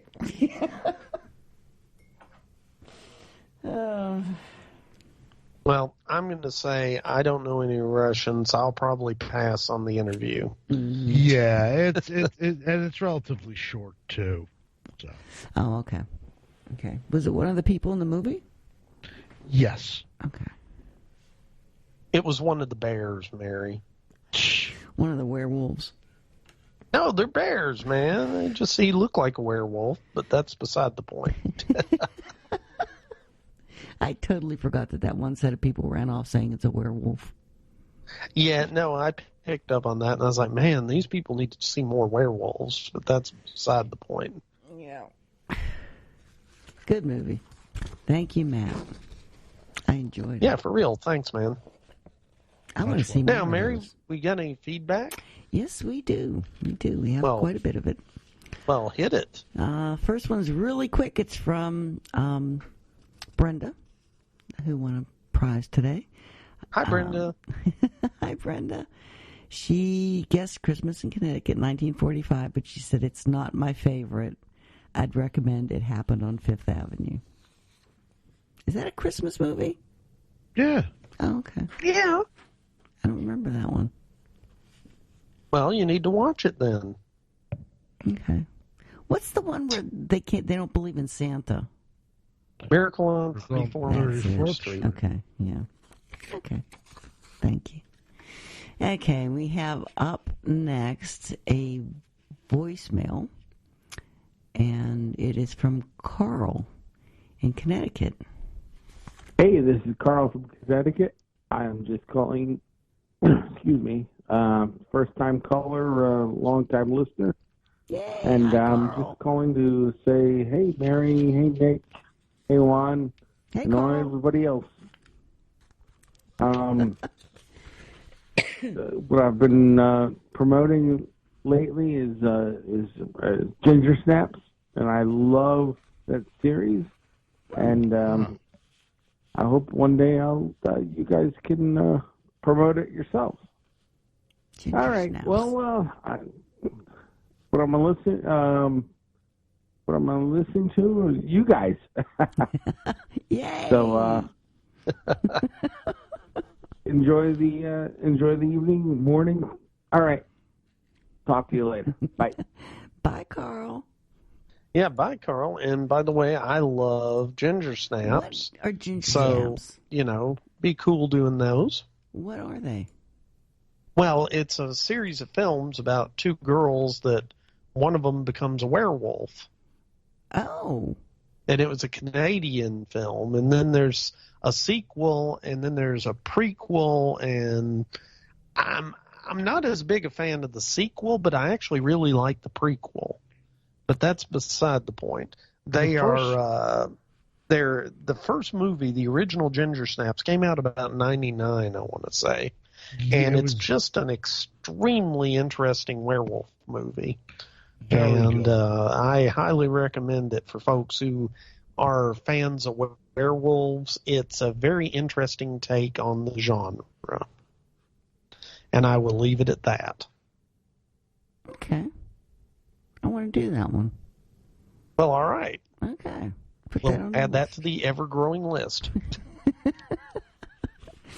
Okay, this next one is from Marla Brown. Says, hi, Mary, Nick, Juan, and the rest of the B-Movie Clubhouse.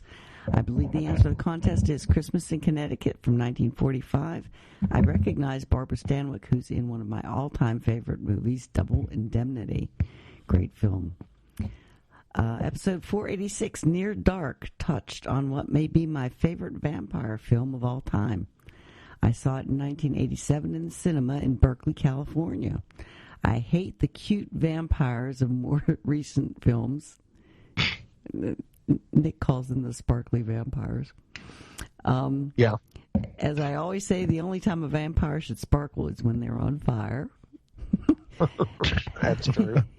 After hearing your episode, I looked for the film at home, but evidently I no longer own it, so I took to eBay to remedy that error.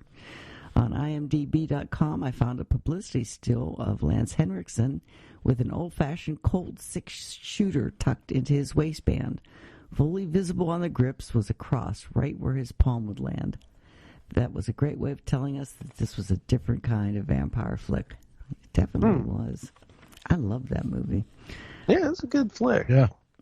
About Lance's line about fighting for the South, everyone who's seen that documentary on Abe Lincoln's Secret Life as a vampire hunter knows that the South was practically overrun with vampires. That's true, man. Documentary. The vampire gang in the film following the Bonnie and Clyde model makes a lot of sense and may be the best way to go if they want to survive. Movie vampires who hole up in a fixed location like Fright Night, Dracula, and Salem's Lot. A vampire in a house might come to the attention of some people who've seen aliens and don't want to go sneaking through a vampire lair. Instead, they tell their friends, I say we drive up and torch the entire site from outside. It's the only way to be sure. I'd forgotten what an amazing cast the film had. Tim Thomerson first came to my attention with a strong performance in Uncommon Valor. I didn't know he was in that one. Yep. Along with Gene Hackman, Fred Ward, Patrick Swayze, and others. Fred Ward's in that movie we just gave away. Yes. By the way, Michael Worth's interview was outstanding. Yes, it was. Thank you, Michael, for that one. Yeah, for real. Yeah, because we thought he was just going to, drop a 2-minute blurb on us, and it was like, wow. Well, and Michael knows I'm a huge fan of Tim Thomerson, so that was a big bonus for me. Yeah, it was. I recognized Robert Winley, a bar patron in Near Dark, from some other films where he often played a biker. Looking further, I found out he passed away in 2001 at the age of 48. According to a tribute video on YouTube, the producers of the series Sons of Anarchy wanted him for a starring role, not realizing he'd died. Any fan of the show who hasn't heard your Near Dark episode should remedy that problem and give it a listen. They will not be sorry. Thank you very much. Bye, Mary. And that was from Marlo reporting from the sunny and warm borderlands of Texas. And very cool. Yep. Then he sent a second one on episode 488. He says, great episode on one of my all-time favorite Bond films, On Her Majesty's Secret Service. It's a classic, second only to Casino Royale as my favorite Bond movie. I just want to quickly clarify something Mark said about Jean-Eric Hexum, a star in the show Cover Up, and Brandon Lee, star of The Crow, who both died in tragic accidents on set. The differences are very important, though. Brandon Lee's death, as I understand it, involved a bullet lodged in the barrel of a gun, a bullet that was later propelled by a blank cartridge, striking Lee and inflicting a mortal wound. Jean-Eric Hexum was playing with a revolver that was loaded with blanks. He removed all but one, spun the cylinder, and placed the gun to his head, like in Russian roulette, and pulled the trigger. What I read after that incident was that the high-pressure gases of the blank drove a piece of Hexum's skull into his brain and mortally injured him. Excuse me. I guess I'm still not over this. I should have made Nick read all these. I've had experience with blanks in Civil War reenacting during my college years, and we learned to treat all guns and ammo, even blanks, with respect and caution. It seems that some folks in the movie industry don't understand how powerful and dangerous a blank can be, especially if the muzzle is in contact with a person. We were always taught that when firing at an enemy reenactor, we were to aim to miss for the sake of safety. Audiences and camera crews couldn't see the difference unless they were directly behind the shooter and looking down the barrel of the rifle musket. I just wanted to clarify that the explosive force of blanks can be very, very dangerous, even if no actual bullet is present. Sorry for the rant, but I've lost too many talented people to avoid accidents, to avoidable accidents. Once again, thank you for another great episode on a truly wonderful film. Bye, Mary. Goodbye, Marlo. Yeah, bye, Marlo. It's time to play a voicemail. This is from Nick Stumpf. Hello, Mary, Nick, Juan, and the entire B-Movie Cast family. Nick from Indianapolis here, wishing you all a wonderful holiday season. Sorry I haven't left feedback in a while. Things have been crazy around my household with the presence of an 8-month-old baby. Time, believe it or not, is very limited. I know that that's probably hard to believe. Insert sarcasm here. Hope everything is going well for you, Mary. Nick, I am looking forward to seeing The Fall of Usher. When can the public expect to be able to stream or buy it? I definitely cannot wait. Great Near Dark podcast, guys. I really enjoyed it. Michael Worth's interview with Tim Thomerson was excellent. He is a really great interviewer as well as filmmaker. His interview with John Paxson that you played on a past episode was great as well. Absolutely loved that one. So got a chance to speak with Michael briefly on Twitter, and he seems like a nice guy, really, really great guy. I had never seen Near Dark before. I have to say I really enjoyed it. Seeing a different kind of take on vampires was refreshing. The whole vampires in Oklahoma thing was pretty cool. And the fact that these vampires weren't the cape-wearing, fang-bearing types was a nice change of pace. I thought the writing was very strong in this movie. And you really care what happens to the characters. You really care what happens to Caleb and his family at the end. Lance Henriksen and Bill Paxton were amazing as always, and Tim was excellent as Caleb's dad. All of those guys are great actors. Even Adrian Pastar, who I had never really seen in anything before, was excellent as Caleb. As was the actress who played May. So great movie. Really enjoyed it. As far as what I've been watching recently, there have been a few things.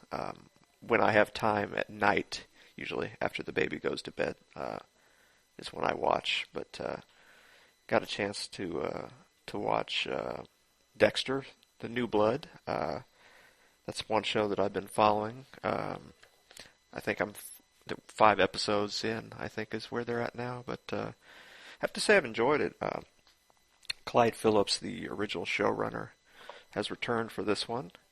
I feel like they came up with a fresh new story for the character Dexter, as well as spoiler alert for anyone who's not seen this, his son Harrison, he's on it. I also just finished the new Child's Play series, Chucky. It was nice seeing the killer doll back after a 4-year hiatus. Really enjoyed the story on the new show. But I do have to say the drama with the teenagers was a little much for me. It's kind of like Riverdale meets horror.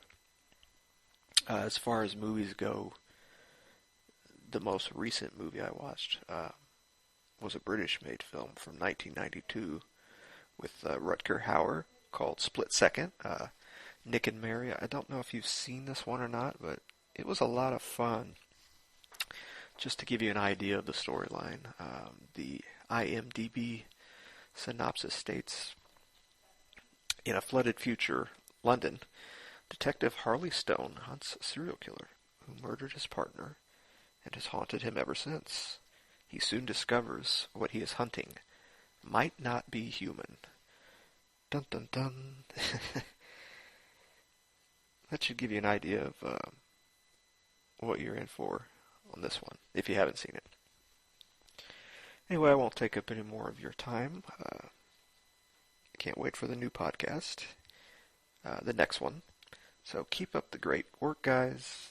Have a very Merry Christmas if I don't talk to you before then. Bye-bye. Wow, thanks for calling in, Nick. We really appreciate it. Especially since, you have an 8-month-old right now, so you have to be sleep deprived at this point. Sorry. Well, being sleep deprived just makes us sound better. No, that's true, too. Okay, this next email. Drinking heavily, sleep deprivation. Yeah, do all that. It'll make us sound better. Quality. Oh. Okay, this next one's from Gary Jenny John. He says, Christmas in Connecticut, 1945. I identified this because I recognized Barbara Stanwyck and Cuddles, S.Z. Sekal. How do you say his last name? Sekal? I don't know. I say dude. Okay. Dude. Her hairdo and clothes make it obvious that it was a film from the 1940s. After that, it was easy to locate it in the list of films in which Sekal appeared in Wikipedia. And that's from Gary Jenny John. He's from Germany, right? I think. If my memory serves, which it doesn't. I don't know. Okay.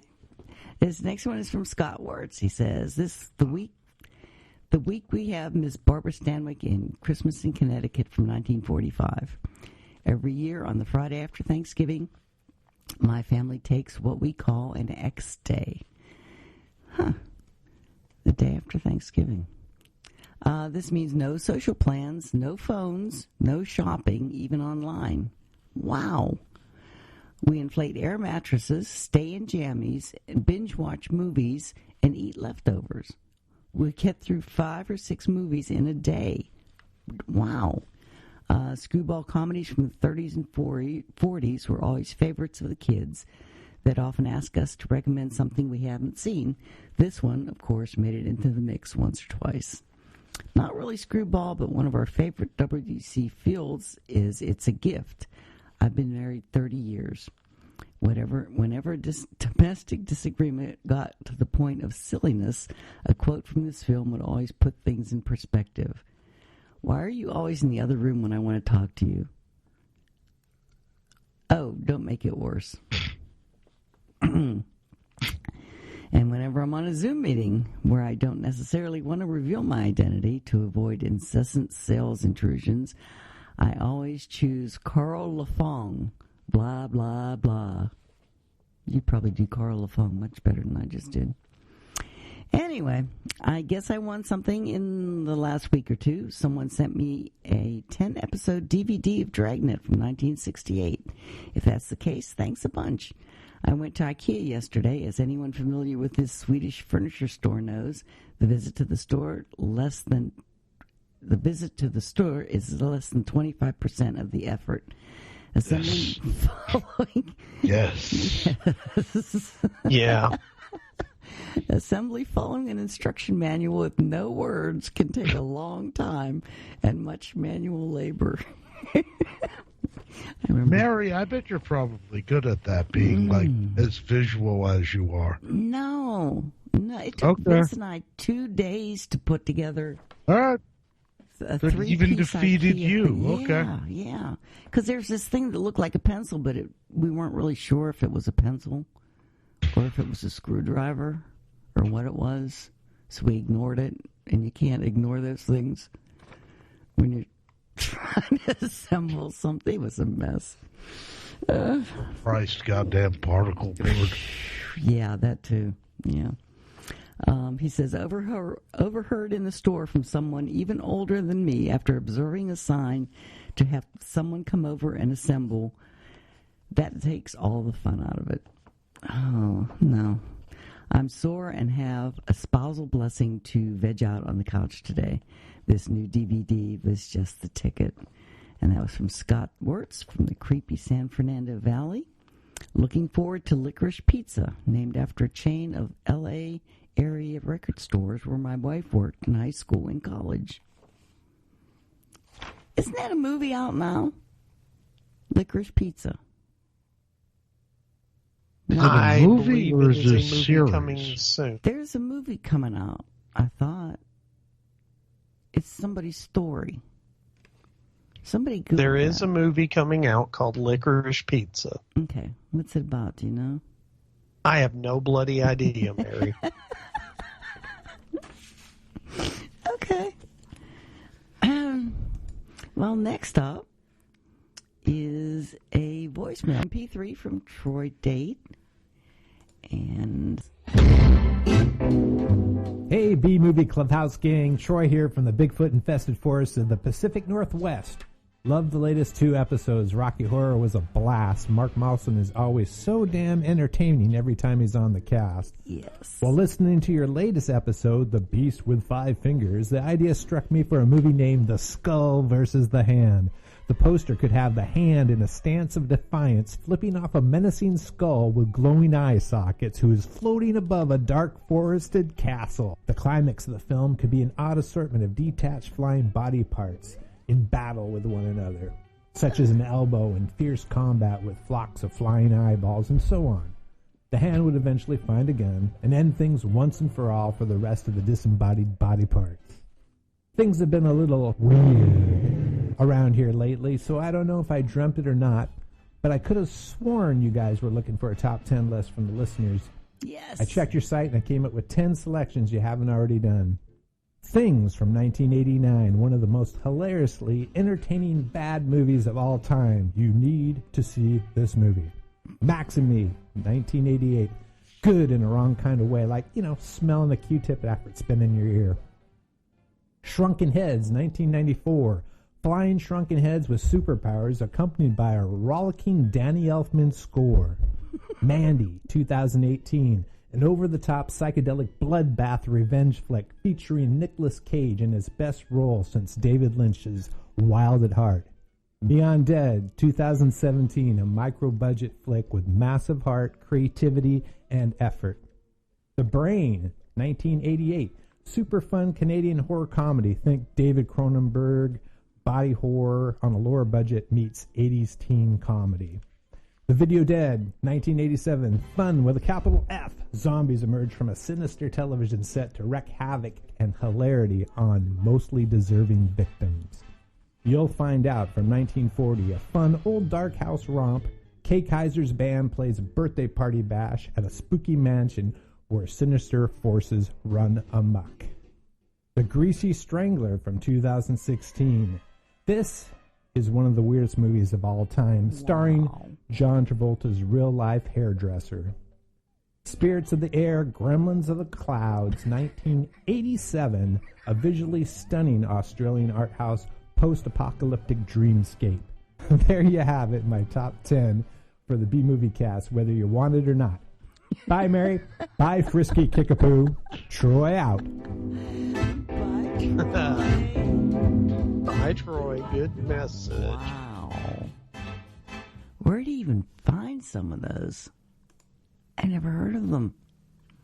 Well, you just need to get around more, Mary. Oh, thank you, Troy. You made me laugh, if nothing else. And I love your production value. I need to learn. Okay. We have one last bit of feedback, and it is from Dax Bradley. He says, "Hi, Mary. Hi, Dax." This is good because my voice is losing it. The contest pictures, Christmas in Connecticut, 1945. I just finished listening to the Near Dark episode and enjoyed hearing great stories and trivia from Michael Worth. Also, I just want to point out, being from North Carolina, not Cuba, Nick. LOL. Whatever. Cuba.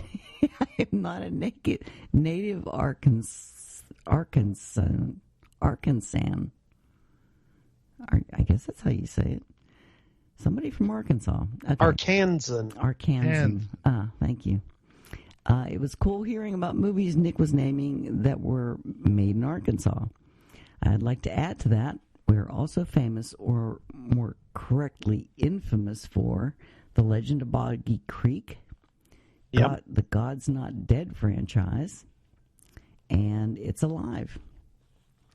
Now, It's Alive is not to be confused with the horror movie of the same name about a monster baby. The version from Arkansas was a low budget flick from auteur Larry Buchanan, famous for unleashing such movies as Zontar, The Thing from Venus, as well as Mars Needs Women.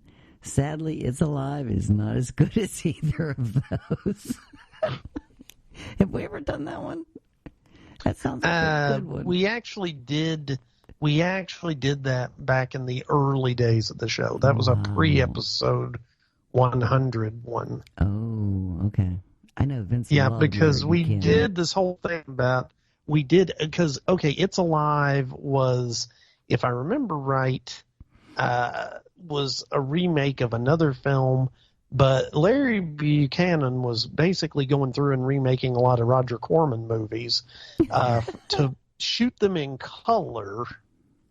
The black and white Roger Corman movies, he would remake in color, but he would shoot them on 16 millimeter film to save money. And then the reason he was doing that was he could then sell them into syndication to run on television. And see, TV wanted color films, but they didn't want to pay a lot of money for them, so there goes your market for Mr. Buchanan's work. Okay. Sounds good. So, well, Dax says It's Alive concerns a couple traveling through Arkansas, and they come across a cave owned by a crazy hillbilly and occupied by a supposedly prehistoric monster. A guy in a rubber suit with ping pong ball eyes made to look large by shooting it in forced perspective.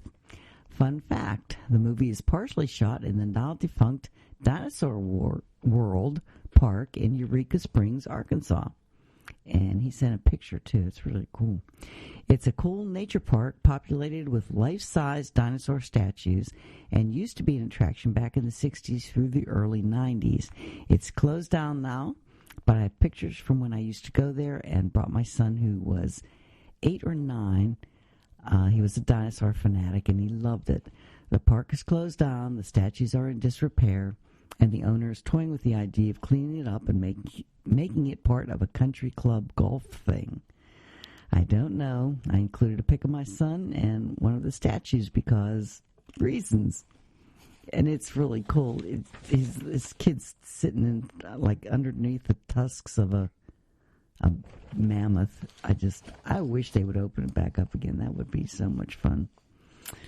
Also in the podcast, you guys mentioned the movies Bill Paxton and Lance Henriksen had been in together. I don't think you guys mentioned this, but besides Bill, Lance was also in the original Terminators, 1984. He was a policeman in the station and had only a couple of lines. So he, too, had been around vampires, aliens, predators, and cyborgs. That's it. Keep on keeping on. Have a Merry Christmas, and may your New Year's be better than the bloated wet fart that was 2021. Peace out, Dax in North Carolina. Thank you, Dax. Yeah, for real. Yeah. Thanks, man.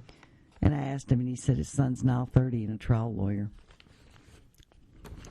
The picture it's all because of Dinosaur World. That's right. That's right. I love those kind of parks. I wish they'd open those things back up again. That would be so cool. Don't turn it into a golf club. Turn it into a roadside I have no response to that, man. Well, that's it for the feedback, which is good because my voice is completely gone now. Well, then I guess that's it for the show. Yeah. But listen, Matt, thank you very much for coming on, man. Yes. We appreciate it, and thanks for bringing us some more Russian holiday Chernobyl. See what I did there? I made it Chernobyl. Yeah. My pleasure. Okay, fine. Fine. Have a good one, Matt. Say hi to Marie. Take care. Will do, guys. Yeah, and Happy New Year, everybody. Yep. Peace. I'll hope 2022 is much better. Please. It will be. It's got to be. Please. All right. Okay. Well, thanks, Matt. And thanks, Nick. Talk to you guys later. All right. Bye. Bye, guys. Bye. We interrupt this program for a special news bulletin.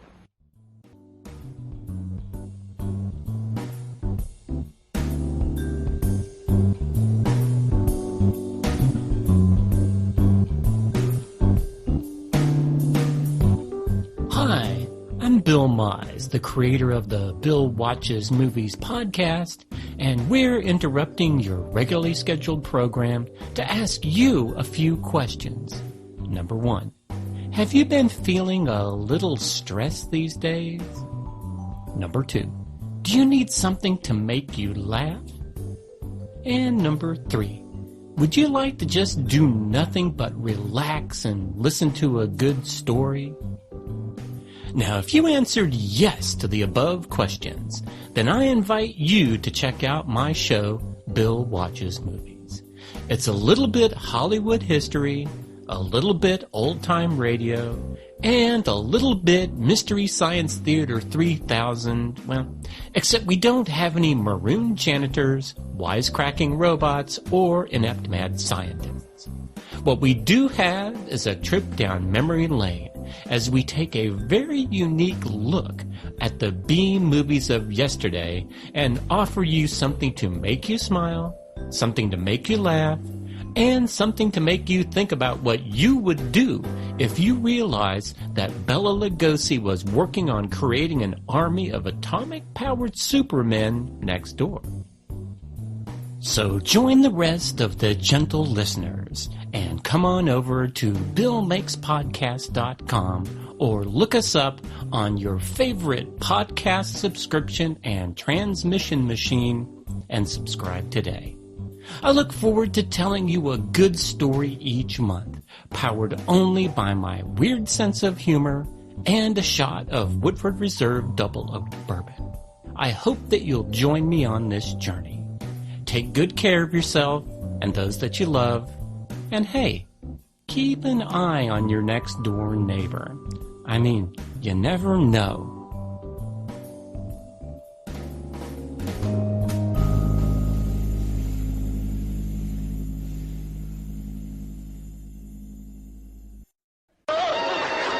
Adios, Mafia. Well, they've gone. For good, John? No, just for now. It wasn't the right time for us to meet. But there'll be other nights, other stars for us to watch. They'll be back.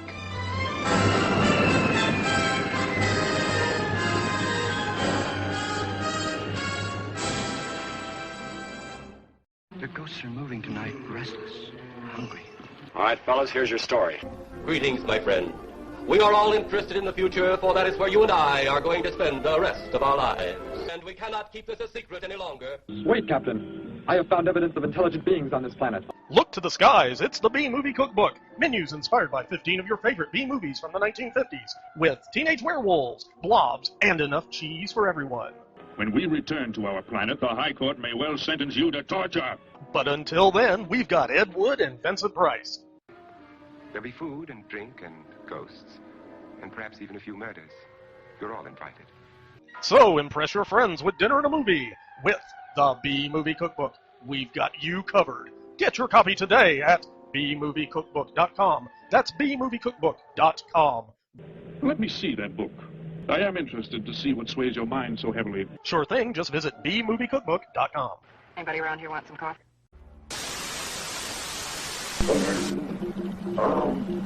Transmission.